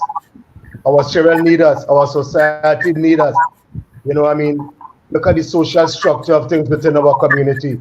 We can no longer hold on to, you know, our ecclesiastical corner and see our children are being lost, or see our children lost.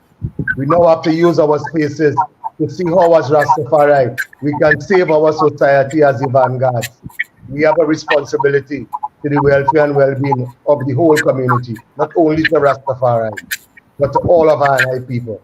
So we give thanks this day, you know, for the wonderful discourses by, you know, the elevated brothers and sisters of the Rastafari faith, because as you know, many are called, few are chosen, and it's always a chosen few, the laborers are few. However, we give thanks for all the brethren and sisters out there that have the heretical strength to remove the light from under the bushel and come out and let's save the children today. So we give thanks, we give thanks, we give thanks to each and every one who claims say and call the sacred name, highly I, Selassie I, King Rastafari, and Empress Mai, and I, Harambe, one perfect love. Give thanks, family. And family, remember that the time has come for the lions and the lionesses to tell our own story. And this is the Lion Voice. Eli, Selassie I the first, King Rastafari, Almighty I. Michael Shemaya representing. I will say, Hail Lion Voice, saying it is time for the lions and the lionesses to tell their own story.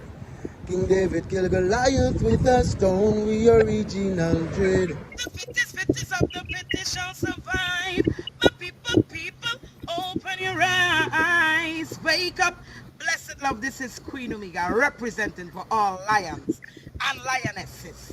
With the lion's voice, we come to tell our story. Rastafari, live it. Hey, the lion's voice, Rastafari.